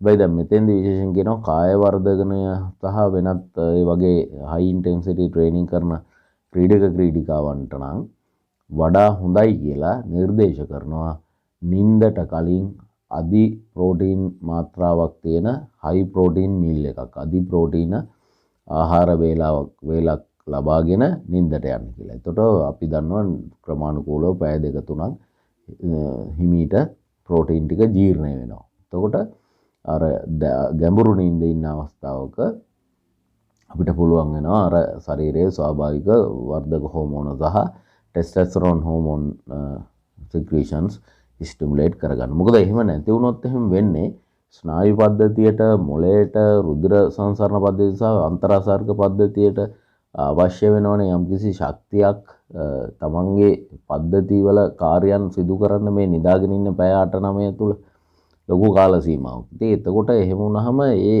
ග්ලූකෝස් ලෙවල් එක අඩු වෙනවා. බ්ලඩ් ග්ලූකෝස් ලෙවල් එක අඩු වෙනකොට ස්නායු පද්ධතියේ මොළේ හෝමෝන පද්ධතියේ ක්‍රියාකාරීත්වය සඳහා අවශ්‍ය කරන ප්‍රෝටීන් ඒ වගේම ග්ලූකෝස් ග්ලයිකෝජන් ලබා ගැනීම සඳහා මසල් ප්‍රෝටීන් බ්‍රේක් ඩවුන් කරනවා. ඉතින් එතකොට ඒක වළක්ව ගන්න තමයි හයි ප්‍රෝටීන් මීල් එකක් එහෙම නැත්නම් නියුට්‍රිෂනල් සප්ලිමන්ට් එකක් අපි නිින්දට පෙර ලබා ගත යුත්තේ. ඉතින් ඒකෙන් පුළුවන් වර්ධනය වැඩි කරගන්න සහ අර සිද්ධ වෙන මසල් ඩැමේජ් එක අඩු කරගන්න. To achieve adequate sleep, the conscious seems to be 7-9 hours per night. To get this amount, employ the following. එතකොට නිදා ගන්නවා මෙන්න මේ දේවල් ගැන සැලකිලිමත් වෙන්න මෙහෙම කරන්න කියලා කියනවා. Take a warm bath before retiring. නින්දට යන්න පෙර හොඳ උණුසුම් ජලයෙන් ඒ කියන්නේ උණු වතුරෙන් නාන්න පුළුවන් නම් හොඳයි. Listen to relaxing music. හොඳ රිලැක්සිං මියුසික් එහෙම නැත්නම් අර ස්ලීපි මියුසික් කියලා තියෙනවා. ඒ වගේ එකට සවන් දෙන්න පුළුවන් නම් හොඳයි. Eat amount of carbohydrate. එතකොට නින්දට පෙර කාබෝහයිඩ්‍රේට් ස්වල්පයක් ලබා ගන්න කියලා කියනවා. පොඩි කාබෝහයිඩ්‍රේට් මීල් එකක්. මොකද හේතුව කාබෝහයිඩ්‍රේට් ශරීරගත වුණාම ජීර්ණයත් එක්ක බ්ලඩ් ග්ලූකෝස් ලෙවල් එක වැඩි වෙනවා. එතකොට අපේ සෙරොටොනින්, මෙලටොනින් මේ වගේ අර ෆීල් ගුඩ් හෝමෝන් රිලීස් එක වැඩි වෙනවා. එතකොට හොඳ සුවබර නිින්දක් ලබා ගන්න පුළුවන් කාබෝහයිඩ්‍රේට් ශරීරගත වෙලා තියෙද්දි. අර ගොඩාක් බත් එහෙම කෑවහම ගොඩාක් හෙවි කාබෝහයිඩ්‍රේට් මීල් එකක් ගත්තාම අපිට නිදිබර ගතියක් එන්නේත් ඒකනේ. ඒකයි. ඊළඟදී retire at the same time each night. එතකොට හැමදාම එකම වෙලාවක නිින්දට යන්න පුරුදු වෙන්න කියනවා. එතකොට ඒ වෙලාවේ තමන්ගේ ශරීරයේ සූදානම් නිින්දට යොමු වෙන්න. නිින්දට යොමු වෙන්නේ ඒ නිසා ඒක එකම වෙලාවක නිින්දට යන එකත් වඩා සුදුසුයි කියලා කියනවා. Don't watch television in bed. එතකොට නිදාගෙන ඇඳේ හාන්සි වෙලා ටීවී එක බලන එක, වගේ ටැබ් එක බලන එක, මොබයිල් ෆෝන් එක බලන එක අර බ්ලූ ලයිට් එක ඇහැට ගියාම මොලේ සිද්ධ වෙන කෙමිකල් රියැක්ෂන්ස් හිතාම හොඳ නැහැ. නින්දට බලපානවා කියලා හොයාගෙන තියෙනවා අලුත් ටෙක්නොලොජි අලුත් සයන්සස් වලින්. ඊළඟදී resist sleep medications. ඊළඟදී දැන් ඔය කැෆේන් වගේ උත්තේජක තියෙන දේවල් ඊළඟදී ෆැට් බර්නර්ස් එහෙම පාවිච්චි කරනවා නින්දට පැය 5කට 6කට කලින් ගන්න කියලා ඒ පැක් වල ගහලාම තියෙනවා. මොකද ඒ හේතුව අර නින්දට බාධා වෙනවා කැෆේන් වගේ දේවල් උත්තේජක ද්‍රව්‍ය අඩංගු වෙලා තිබුණොත්. ඒ වගේ බෙහෙත් ද්‍රව්‍ය එහෙම ගන්න එපා කියලා කියනවා. ඊළඟදී avoid alcohol and cigarettes. එතකොට නින්දට කලින් ක්‍රීඩක ක්‍රීඩිකාවෝ කොහොමත් ඇල්කොහොල් සහ සිගරට් පාවිච්චිය කොහොමත්ම සුදුසු නැහැ. ඉතින් ඒ වගේ දේවල් භාවිත කරන්න එපා කියලා කියනවා කොහොමත්ම නින්දට කලින්. ඒතර ඒ නින්දේ ඇති වැදගත්කම් පිළිබඳව. ඊළඟදී හතරවෙනි කාරණය මාංශපේශී වර්ධනය සහ යෝග්‍යතා වර්ධනය සඳහා බලපාන තවත් ඇඩිෂනල් ෆැක්ටර් එකක්. develop a positive mental attitude. මනෝවිද්‍යාත්මක කාරණයක්. Think positively will enhance the muscle building process in a number of ways. Quality of training will improve if one is able to approach each session with confidence and expectations they will achieve their training goals. If one is experiencing negative feelings, this will have a negative impact on their training. For example, dwelling on a negative event while trying to apply maximum intensity will take the mind. Arguably, for example, dwelling on negative event while trying to apply maximum intensity will take the mind. Arguably, most important muscle building organ of what is to be achieved, namely complete connection between mind and muscle. දැන් අපි දන්නවා පුහුණුවේදී ඉතාමත්ම වැදගත් සංකල්පයක් තමයි මේ mind muscle connection කියන එක. තොර මේ මයින් මසල් කනෙක්ෂන් එක තියාගන්න නම් අපි පුහුණුව හරියට නිකම් භාවනාවක් වගේ කියලා කියනවා. කියන්නේ අපි හිත එක අරමුණක තියාගෙන මේ වැඩේ කරන්න ඕන. අදාළ තමන්ගේ ව්‍යායාමයේ වර්ක්අවුට් එකට ව්‍යායාමයේ ටෙක්නික් එකට බ්‍රීදින් ටෙක්නික් එකට වගේ දේවල් වලට අවධානය යොමු කරන්න ඕනේ. ඉතින් මේ වෙන දේවල් කල්පනා කර මේක පුහුණුව හරියට කරන්න බෑ. ඉතින් ඒ නිසා ගොඩක් වෙලාවට මේ ප්‍රොෆෙෂනලි ට්‍රේනින් කරන බොඩි බිල්ඩර්ස්ලා ඇත්ලීට්ලා ඒගොල්ලන්ගේ ට්‍රේනින් පාර්ට්නර්ත් එක්ක ට්‍රේනින් කරනවා. අපි දන්නවා ඒගොල්ලෝ අර හෙඩ්ෆෝන් දෙකක් පාවිච්චි කරනවා. එතකොට බාහිර සද්ද ඒගොල්ලන්ට ඇහෙන්නේ නැහැ. හෙඩ්ෆෝන් දෙකෙන් ඒගොල්ලන්ට අවශ්‍ය මොටිවේෂන්, ඒගොල්ලෝ කැමති මියුසික් එකක්, එහෙම නැත්නම් මොටිවේෂනල් ටෝක් එකක්, ස්පීච් එකක් සමන් දෙනවා ට්‍රේනින් කරන ගම. එතකොට අනිත් අයත් එක්ක එතනින් ඩිස්ට්‍රැක්ට් වෙන්නේ නැහැ. අනිත් එක තමයි ඒගොල්ලෝ වටපිට බලන්න හරියට ફોකස් කරගෙන ජිම් එකේ ඉන්නේ කවුද, ලස්සන ගෑන් ළමයි ඇවිල්ලා ඉන්නවද, ඒව මොනවද බලන්නේ නැහැ. රයිට්? තමන්ගේ ට්‍රේනින් ફોකස් එකේ ඉන්නේ. ඒ වගේම තමයි ඔය නෙගටිව් මොන හරි ප්‍රශ්නයක් ගැන කල්පනා කර බැංකුවට දාන තියෙන චෙක් එකක් ගැන, බැංකුවේ ලෝන් එකක් පිළිබඳව, බිස්නස් ලොස් එකක් පිළිබඳව, එහෙම නැත්නම් ගර්ල් ෆ්‍රෙන්ඩ් එක තරහ වෙලා ඉන්න එකක් ගැන, එහෙම නැත්නම් අසල්වාසියෙකුගේ හිතවතුගේ ෆියුනරල් එකක් පිළිබඳව මෙන්න වගේ දේවල් හිත ට්‍රේනින් කරන්න බෑ. ඒතකොට අර මසල් ඇන්ඩ් මයින්ඩ් කනෙක්ෂන් එක ගිලීලා යනවා. අට ට්‍රේනින් අවුට්පුට් එක හොඳට ගන්න බැරි වෙනවා. ඉතින් දැන් මේකෙන් හිතා ගන්න පුළුවන් තව කාරණයක් තමයි අපි කොච්චර ට්‍රේනින් කරත් ජිම් එකේ අපිට ප්‍රතිඵල නැත්තේ ඇයි කියලා කාරණේට තවත් එක රීසන් එකක්. ඊළඟදී තව ඔයාට කියනවා associate with positive people. ධනාත්මක මිනිස්සු, ධනාත්මක ආකල්ප තියෙන මිනිස්සු ආශ්‍රය කරන්න. practice positive self affirmation. affirmation එකක් කියලා කියන්නේ තමන්ටම කියා ගන්න යම්කිසි වාක්‍යයක්. ඒ කියන්නේ I am good, I am strong කිව්වොත් එහෙම මේක affirmation එකක්. මම හොඳයි, මම හොඳ කෙනෙක්, මම ශක්තිමත්, I have more energy කිව්වොත් එහෙම මට ගොඩක් ශක්තිය. අන්න ඒ වගේ affirmation ඒවා පාවිච්චි කරන්න කියනවා. ඊළඟදී visualize success. තමන්ගේ ජයග්‍රහණය විෂුවලයිස් කරන්න, වර්ධනය විෂුවලයිස් කරන්න කියන එක. එතකොට අපි දන්නවා සාමාන්‍යයෙන් අපි ඔය බොඩි බිල්ඩින් කරන තරුණ අය ඊළඟදී ඔය වෘත්තීය මට්ටමේ මිස්ටර් ඔලිම්පියා ලෙවල් එකේ ඉන්න කට්ටිය උනත් තමන්ගේ තරුණ කාලේ, කුඩා කාලේ තමන්ගේ කාමරේ බිත්තියේ ලොකු පෝස්ටර් නේද, බොඩි බිල්ඩර්ස්ලාගේ පෝස්ටර්ස් මලවනවා. ඒවා දිහා බලනවා නිතර. ඉතින් බොඩි බිල්ඩින් මැගසින් බලනවා. ඉතින් දැන් ගොඩක් අන්තර්ජාලය තමයි මේ විදිහට කරන්නේ. ඒ වගේ දේවල් වැදගත්. අර පොසිටිව් මෙන්ටල් ඇටිටියුඩ්, ධනාත්මක ආකල්පය කියන එක ඉතාමත්ම වැදගත්. එතකොට අපි සාමාන්‍යයෙන් මැනේජ්මන්ට් වලදී කියනවා change your attitude for success කියලා. ඒ නිසා සාර්ථකත්වය සඳහා ආකල්පය වෙනස් කරගන්න. එතෙන්දී කතා කරන්නේ ධනාත්මක ආකල්ප පිළිබඳව. ඊළඟදී පස්වෙනි එක manage stress, මානසික ආතතිය කළමනාකරණය කර ගැනීම. Negative stress is probably the single most destructive thing one will encounter on their road to superior muscle growth. දැන් කවුරු හරි පුද්ගලයෙක් මානසික ආතතියෙන් ඉන්නකොට, ස්ට්‍රෙස් එකෙන් ඉන්නකොට එයාගේ මේ ශරීරයේ සිද්ධ වෙන හෝමෝන ක්‍රියාකාරීත්වය නෙගටිව් පැත්තට යනවා. ඒ කියන්නේ කෝටිසෝල් සහ ඇඩ්‍රිනලින් කියන හෝමෝන නිෂ්පාදනය වැඩි වෙනවා අති උග්‍ර ග්‍රන්ථි වලින්. එතකොට කෝටිසෝල් කියන හෝමෝනය ශරීරයේ වැඩි මාත්‍රාවක් තියෙනකොට එයා ගිහිල්ලා මාංශපේශි වල තියෙන ප්‍රෝටීන් බ්‍රේක් ඩවුන් කරනවා, ශරීරයේ බ්ලඩ් ග්ලූකෝස් ලෙවල් එක වැඩි කරලා දෙන්න. මොකද මානසික ආතතියක් තියෙන අවස්ථාවකදී වුණත් ශරීරය හිතන්නේ මෙයාට කායිකව යම්කිසි විදිහක පීඩාවක් තියෙනවා කියලා. ඒතකොට කායික පීඩාවකට මුහුණ දෙන්න ශරීරයේ බ්ලඩ් ග්ලූකෝස් ලෙවල් එක වැඩි වෙන්න ඕනේ. ඒතකොට බ්ලඩ් ග්ලූකෝස් ලෙවල් එක වැඩි කරන්න නම් ශරීරය තුළ තියෙන ඒ වෙලාවේ ආහාර එහෙම ප්‍රමාණය මදි නම් එයා මාංශපේශි බ්‍රේක් ඩවුන් කරලා තමයි ග්ලූකෝනියෝජෙනසිස්, ග්ලූකෝන වාජාන්‍ය කියන ක්‍රියාවලිය යටතේ ග්ලූකෝස් මට්ටම වැඩි කරලා දෙන්නේ. ඉතින් එතකොට මසල් බ්‍රේක් ඩවුන් එක වැඩි වෙනවා. ඒ නිසා තමයි මේ කියන්නේ මාංශපේශි පද්ධතිය විනාශ කරන පළමු පෙළේ කාරණයක් තමයි මේ නෙගටිව් ස්ට්‍රෙස් එක, මානසික ආතතිය කියන කාරණේ. ඒ නිසා ගොඩක් ඉම්පෝර්ටන්ට් මේක මැනේජ් කරගන්න එක. this is natural and survival is dependent upon it. ඒකයි මම කිව්වේ අපේ ආරක්ෂාව සඳහා ශරීරය තුල ගොඩනැගිලා තියෙන මෙකැනිසම් එකක්. ඉතින් ඇත්තටම මේකයි. ඉතින් ඒ නිසා වැදගත් ඒක. these events including smoking, drinking excess, negative thinking, incessant arguing and lack of sleep can also release the large amount of cortisol. Cortisol is body's main stress hormone. It is released cause all manner of problems, constricted arteries, high blood pressure, the shutting down of various organs in preparation for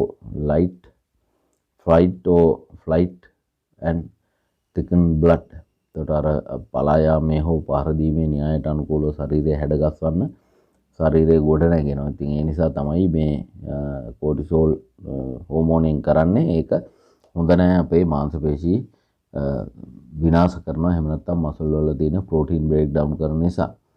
The following are effective stress management techniques. එතකොට මානසික ආතති කළමනාකරණය සඳහා මෙන්න මේවා කරන්න පුළුවන්. Eat well and exercise regularly. විධිමත් ආකාරව ව්‍යායාම කරන්න. Practice deep breathing techniques. අර ප්‍රාණයාම ව්‍යායාම කියලා කියන්නේ breathing අභ්‍යාස, breathing ශ්වසන ව්‍යායාම, යෝග ව්‍යායාම, ඒ වගේ දේවල් කරන්න. Try to remain optimistic. අර positive attitude එක තියාගන්න. When encountering a problem, focus on a way forward rather than the problem itself. ප්‍රශ්නයක් වුණාම ප්‍රශ්නේ දිහා නෙමෙයි ඒක ඕවර්කම් කරලා ඒක නිවැරදි කරගන්නේ මොකද්ද සහ අදාළ කාර්ය පිළිබඳව අවධානය යොමු කරන්න කියලා කියනවා. අපිට තවත් උපදෙස් කිහිපයක් ලැබෙනවා මේ මාංශපේශී අධිවර්ධනය සහ යෝග්‍යතා මට්ටම වැඩි කරගන්න සාමාන්‍ය උපදෙස් ටිකක්. ඒකේ එකක් තමයි include aerobics. 6 වෙනියට තියෙනවා include aerobics. Contrary to the muscle destroying reputation aerobics have gained, they are in fact essentially to muscle growth. Aerobics will enhance not only the metabolism ability to burn fat but also removal of waste products, lactic acid, and the transport of oxygen and nutrient to muscles where they are used good effort to build them bigger and stronger. So ගොඩක් වෙලාවට මේ කාය වර්ධනය කරන aerobics training කරන්නේ ඇරොබික්ස් කියන එක මෙතන අදහස් කරන්නේ අර ඩාන්ස් ඇරොබික්ස්, සුම්බා ඇරොබික්ස් විතරක්ම නෙමෙයි.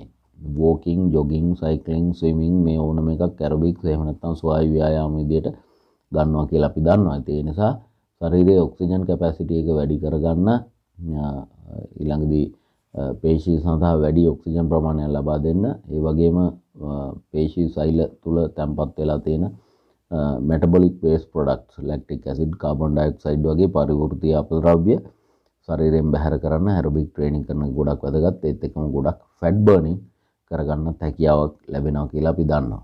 ඒ නිසා ඇරොබික් වර්ක්අවුට් එකකුත් පැය භාගයක්වත් after weight training ඇරොබික්ස් කරනවා නම් හොඳයි. ඊළඟදී 7 වෙනි කාරණේ include fats. Fat consumption is often thought as a counterintuitive when muscle building and weight loss is the aim. Fat intake is not this clear out. One must remember there are different type of fats which serve separate functions. It is widely recommended that saturated fats, animal fat solid at room temperature are avoided. එතකොට දැන් විශේෂයෙන්ම මේදය අපි දන්නවා කාය වර්ධනය කරන අය, ෆිසික් sport කරන අය තමන්ගේ මේද ප්‍රතිශතය ගොඩක් අඩුවෙන් තියාගන්න උත්සාහ කරනවා. මොකද හේතුව තමන්ගේ කම්පිටිටිව් ලෙවල් එකට එනකොට එහෙම නැත්නම් ඒ ෆිසික් මොඩලින් ලෙවල් එකට එනකොට 100ට 8ට වඩා අඩුවෙන් මේදේ තිබුණොත් තමයි පේශීන් පේන්න පටන් ගන්නෙ. විශේෂයෙන් ඇබ්ඩොමිනල් ඒරියා එක 6 පැක් එහෙම පේනවා 100ට 5 6 7 8 වගේ මේද ප්‍රතිශතයක් අවශ්‍ය වෙනවා ශරීරයේ තියාගන්න. ඉතින් ඒතකොට ෆැට් මේදය සහිත ආහාර ගැනීම පාලනය කරන්න වෙනවා. මෙතෙන්දී විශේෂයෙන් මතක තියාගන්න ඕන මේ සාමාන්‍ය පරිසර උෂ්ණත්වයේදී ඝන විදිහට තියෙන ඒවා අපි කියනවා අපි හොඳ නැහැ, හොඳ නැති ෆැට් විදිහට. හැබැයි අපි දන්නවා සාමාන්‍ය පොල් තෙල්, බටර් වගේ දේවල් එලි මහනේ තිබුණොත්, ෆ්‍රිජ් එක දාන්න නැතුව එලි මහනේ තිබුණොත් ඒවා දියරමය ස්වභාවයකටපත් වෙනවා. ඒකෙන් බලා ගන්න පුළුවන් ඒක හොඳ ෆැට් එකක්ද නැද්ද කියන කාරණේ. දැන් සමහර ඒවා තියෙනවා එහෙම දැන් මාජරින් ගත්තොත් එහෙම පොඩ්ඩක් මෙල්ට් වෙනවා නමුත් අර දිය වෙන ස්වභාවයක් දකින්න හම්බෙන්නේ නැහැ. ඉතින් ඒ නිසා විශේෂයෙන්ම මේ ඇනිමල් ෆැට් පාවිච්චි කරන එක අඩු කරන්න කියලා කියනවා. ඒ නිසා දැන් කවුරු හරි කෙනෙක් ක්ලීන් මීට් පාවිච්චි කරනවා නම් ආහාරය සඳහා සකස් කර ගන්නකොට ඒවා තම්බලා ගන්න පුළුවන්. තැම්බුවාම අර මස් වල තියෙන ෆැට් එක ඉවත් වෙනවා. ඉතින් මේ විදිහට මේදය පුළුවන් තරම් අඩු කරලා තියාගන්න. මේදය පාවිච්චි කරනවා නම් පොල් තෙල්, බටර්, සන්ෆ්ලවර් ඔයිල්, ඔලිව් ඔයිල් වගේ දේවල් good fats විදියට සලකනවා. ඒ වගේම තමයි ඔමේගා 3 ෆැටි ඇසිඩ්. ඔමේගා 3 ෆැටි ඇසිඩ් එකකට අපි කියනවා essential fatty acid එකක් කියලා EFA.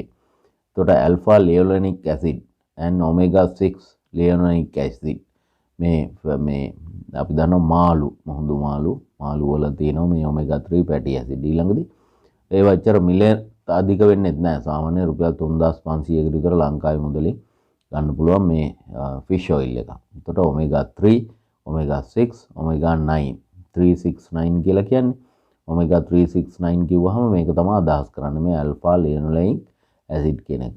එතකොට මේ මිරිදිය මාළු සහ කරදිය මාළු වල මේක තියෙනවා. මේ වගේ ෆැට්ස් පාවිච්චි කරාට කිසිම ගැටලුවක් නැහැ. ඊළඟට අපි දන්නවා විටමින් මේ දේ ද්‍රව්‍ය විටමින් සඳහා ගොඩක් අවශ්‍යයි මේ පෝෂණ කොටස් අවශෝෂණය වෙන්න. joint maintenance together within calcium, vitamin C, D, K and boron are important, right? Essential fatty acid improve bone mineralization.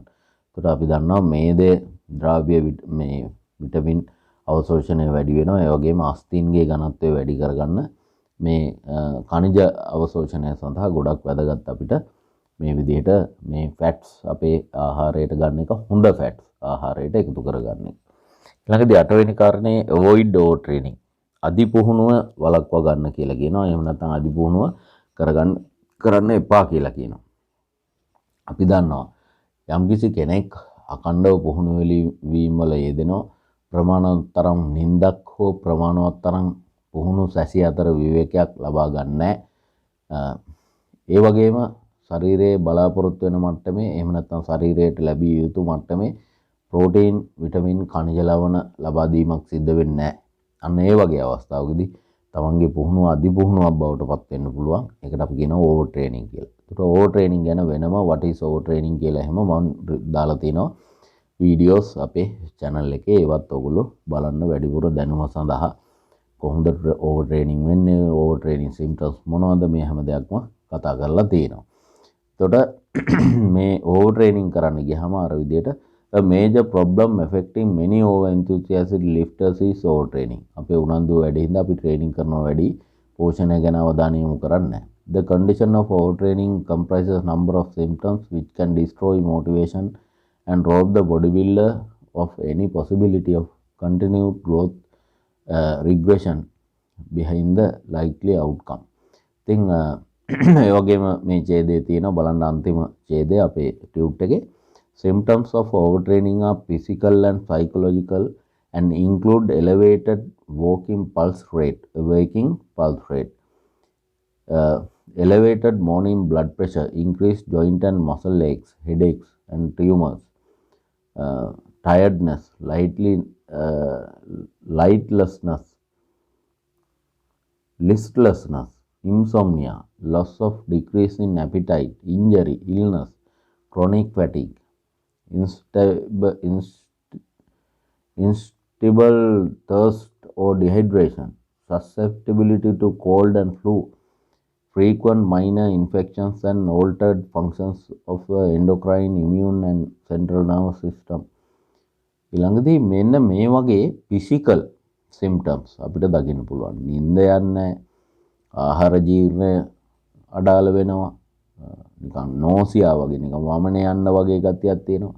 නිතර දෙවෙලේ පොඩි ඔළුවේ කැක්කුමක්, හිසේ කැක්කුමක් තියෙනවා, මසල්ස් රිදෙනවා, ජොයින්ට්ස් රිදෙනවා, ඇඟට ටයර්ඩ්, ඇපිටයිට් එකක් නැහැ, කන්න රුචියක් නැහැ, නිතරම තුවාල වෙනවා. හරි. අසනීප වෙන්න තියෙන ඉඩ කඩ වැඩි. හරි. cold and flu. ඉතින් මේ වගේ තත්ත්වයන් තියෙනකොට කියන්නේ Tamanට රෙස්ට් එක මදි, ඇඟ රිකවර් වෙලා නැහැ. අපේ ප්‍රතිශක්තිකරණය දුර්වල වෙලා. ඒක තමයි මේ කියන්නේ. එතකොට ඕවර් ට්‍රේනින්. එතකොට ඒවා physical changes and also increase apathy and irritability, mood and sleep disturbances, depression, anxiety, reduce ability to concentrate and lack of appetite. එතකොට ඒවා psychological, මනෝවිද්‍යාත්මකව බලපාන. තමන්ගේ mood එක වෙනස්, සතුටින් ඉන්න බෑ, නිතරම තරහ යනවා, මානසික අවපීඩනය, කාංසාව, concentrate කරන්න බෑ, මතක තියාගන්න බෑ, වැඩ අමතක වෙනවා. මෙන්න මේ වගේ තත්ත්වයන්ුත් මනෝවිද්‍යාත්මක වශයෙන් තියෙන්න පුළුවන් කෙනෙක් ඕවර් ට්‍රේනින් වුණාම. කොහොමද ඕවර් ට්‍රේනින් වෙන්න බලපාන මූලික කාරණේ? අර උවමනාව, ආසාව, උනන්දුව ඕනකට වඩා වැඩි මට්ටමක තිබීම තමයි එතෙන්දි හේතු වෙන්නේ. ඒ කියන්නේ ගොඩක් අර අපි කියන්නේ උනන්දුයි එහෙම නැත්නම් ජිම් පිස්සුව හැදිලා කියලා. කියන්නේ තමන් නිතරම පුහුණු වීම වලට යනවා. මොකද හිතේ විශ්වාසයක් ගොඩනගෙනවා. පුහුණුවෙන් තමයි ඔක්කොම වැඩි දියුණු වෙන්නේ. ඒක ඇත්ත. ඒක බොරුවක් නෙමෙයි. පුහුණු කරන්න ඕන. හැබැයි નિયમિત මාත්‍රාව ඉක්මවා යනවා දන්නේම නැතුව. එතකොට ඕවර් ට්‍රේනින් වෙනවා. ඉතින් ඔන්න ඔය කරුණු කාරණා ටිකත් අමතර වශයෙන් මතක තියාගන්න ඕන. එතකොට අපි සාකච්ඡා කරේ මේ අපේ certificate of fitness and body building instructor level එකේ ඇත්තටම මේවා මේ certificate of fitness and body building instructor certificate program කියලා කිව්වට මේ කතා කරන මාතෘකාවන් NVQ physical fitness training program එක එහෙම නැත්නම් fitness and exercise diploma program මේ හැම එකටම අදාළයි.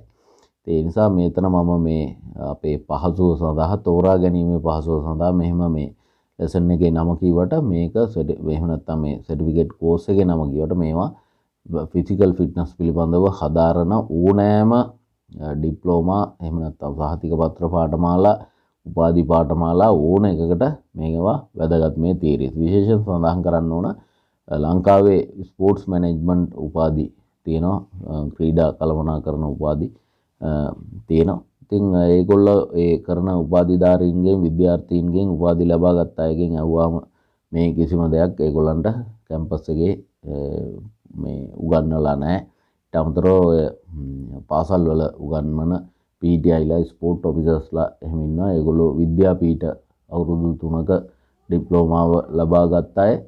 එතකොට ඒ අයත් මේවා ඉගෙනගෙන නැහැ මේ තියරිස්. ඉතින් ඒ නිසා ඕනෑම කෙනෙකුට මේ තියරිස් අදාළයි. අපි මේ සහතික පත්‍ර පාඨමාලාවට ඇත්තටම මේ ගොඩක් ඇඩ්වාන්ස් කරුණුත් අන්තර්ගත කරලා තියෙනවා. ඉතින් ඒ නිසා කෙසේ වෙතත් අද මේ lesson 8 fitness and body building training principles and method of training කියන අපේ ප්‍රධාන මාතෘකාව යටතේ අපි ගොඩක් කරුණු කාරණා සාකච්ඡා කරා. එතකොට මේවා වාගේ ප්‍රායෝගික පුහුණුව, ඒ වගේම වාගේ සේවාදායකයන්ගේ පුහුණුව සඳහා යොදා ගැනීම, භාවිතා කිරීම ඉතාමත්ම වැදගත්. මේ වගේ තියරි කොටස් කටපාඩමේ තියෙන්න ඕන, මතක තියෙන්න ඕන. වාගේ විභාග වලටත් මේවා සහතික පත්‍ර පාඨමාලා, ඩිප්ලෝමා පාඨමාලා මේ වගේ විභාග වලට NVQ පාඨමාලාවල විභාග වලට පරීක්ෂණ වලට මුහුණ දෙනකොට මේවා අහන්න ඉඩ තියෙනවා. මොනවද ට්‍රේනින් ප්‍රින්සිපල්ස් ඔයා දන්න, මොනවද ට්‍රේනින් මෙතඩ්ස් ඔයාට ඉන්ට්‍රොඩියුස් කරන්න පුළුවන්, මොනවද weight training methods එහෙම කියලා ඍජු ප්‍රශ්න අහන්න පුළුවන්. ඒතකොට මේවා හොඳට මතක තියෙන්න වෙනවා. එහෙනම් අද අපේ මේ දේශනය අවසන් කරමු. එහෙනම් thank you very much. අපි ඊළඟ දේශනයේදී මුණ ගැහෙමු. Thank you.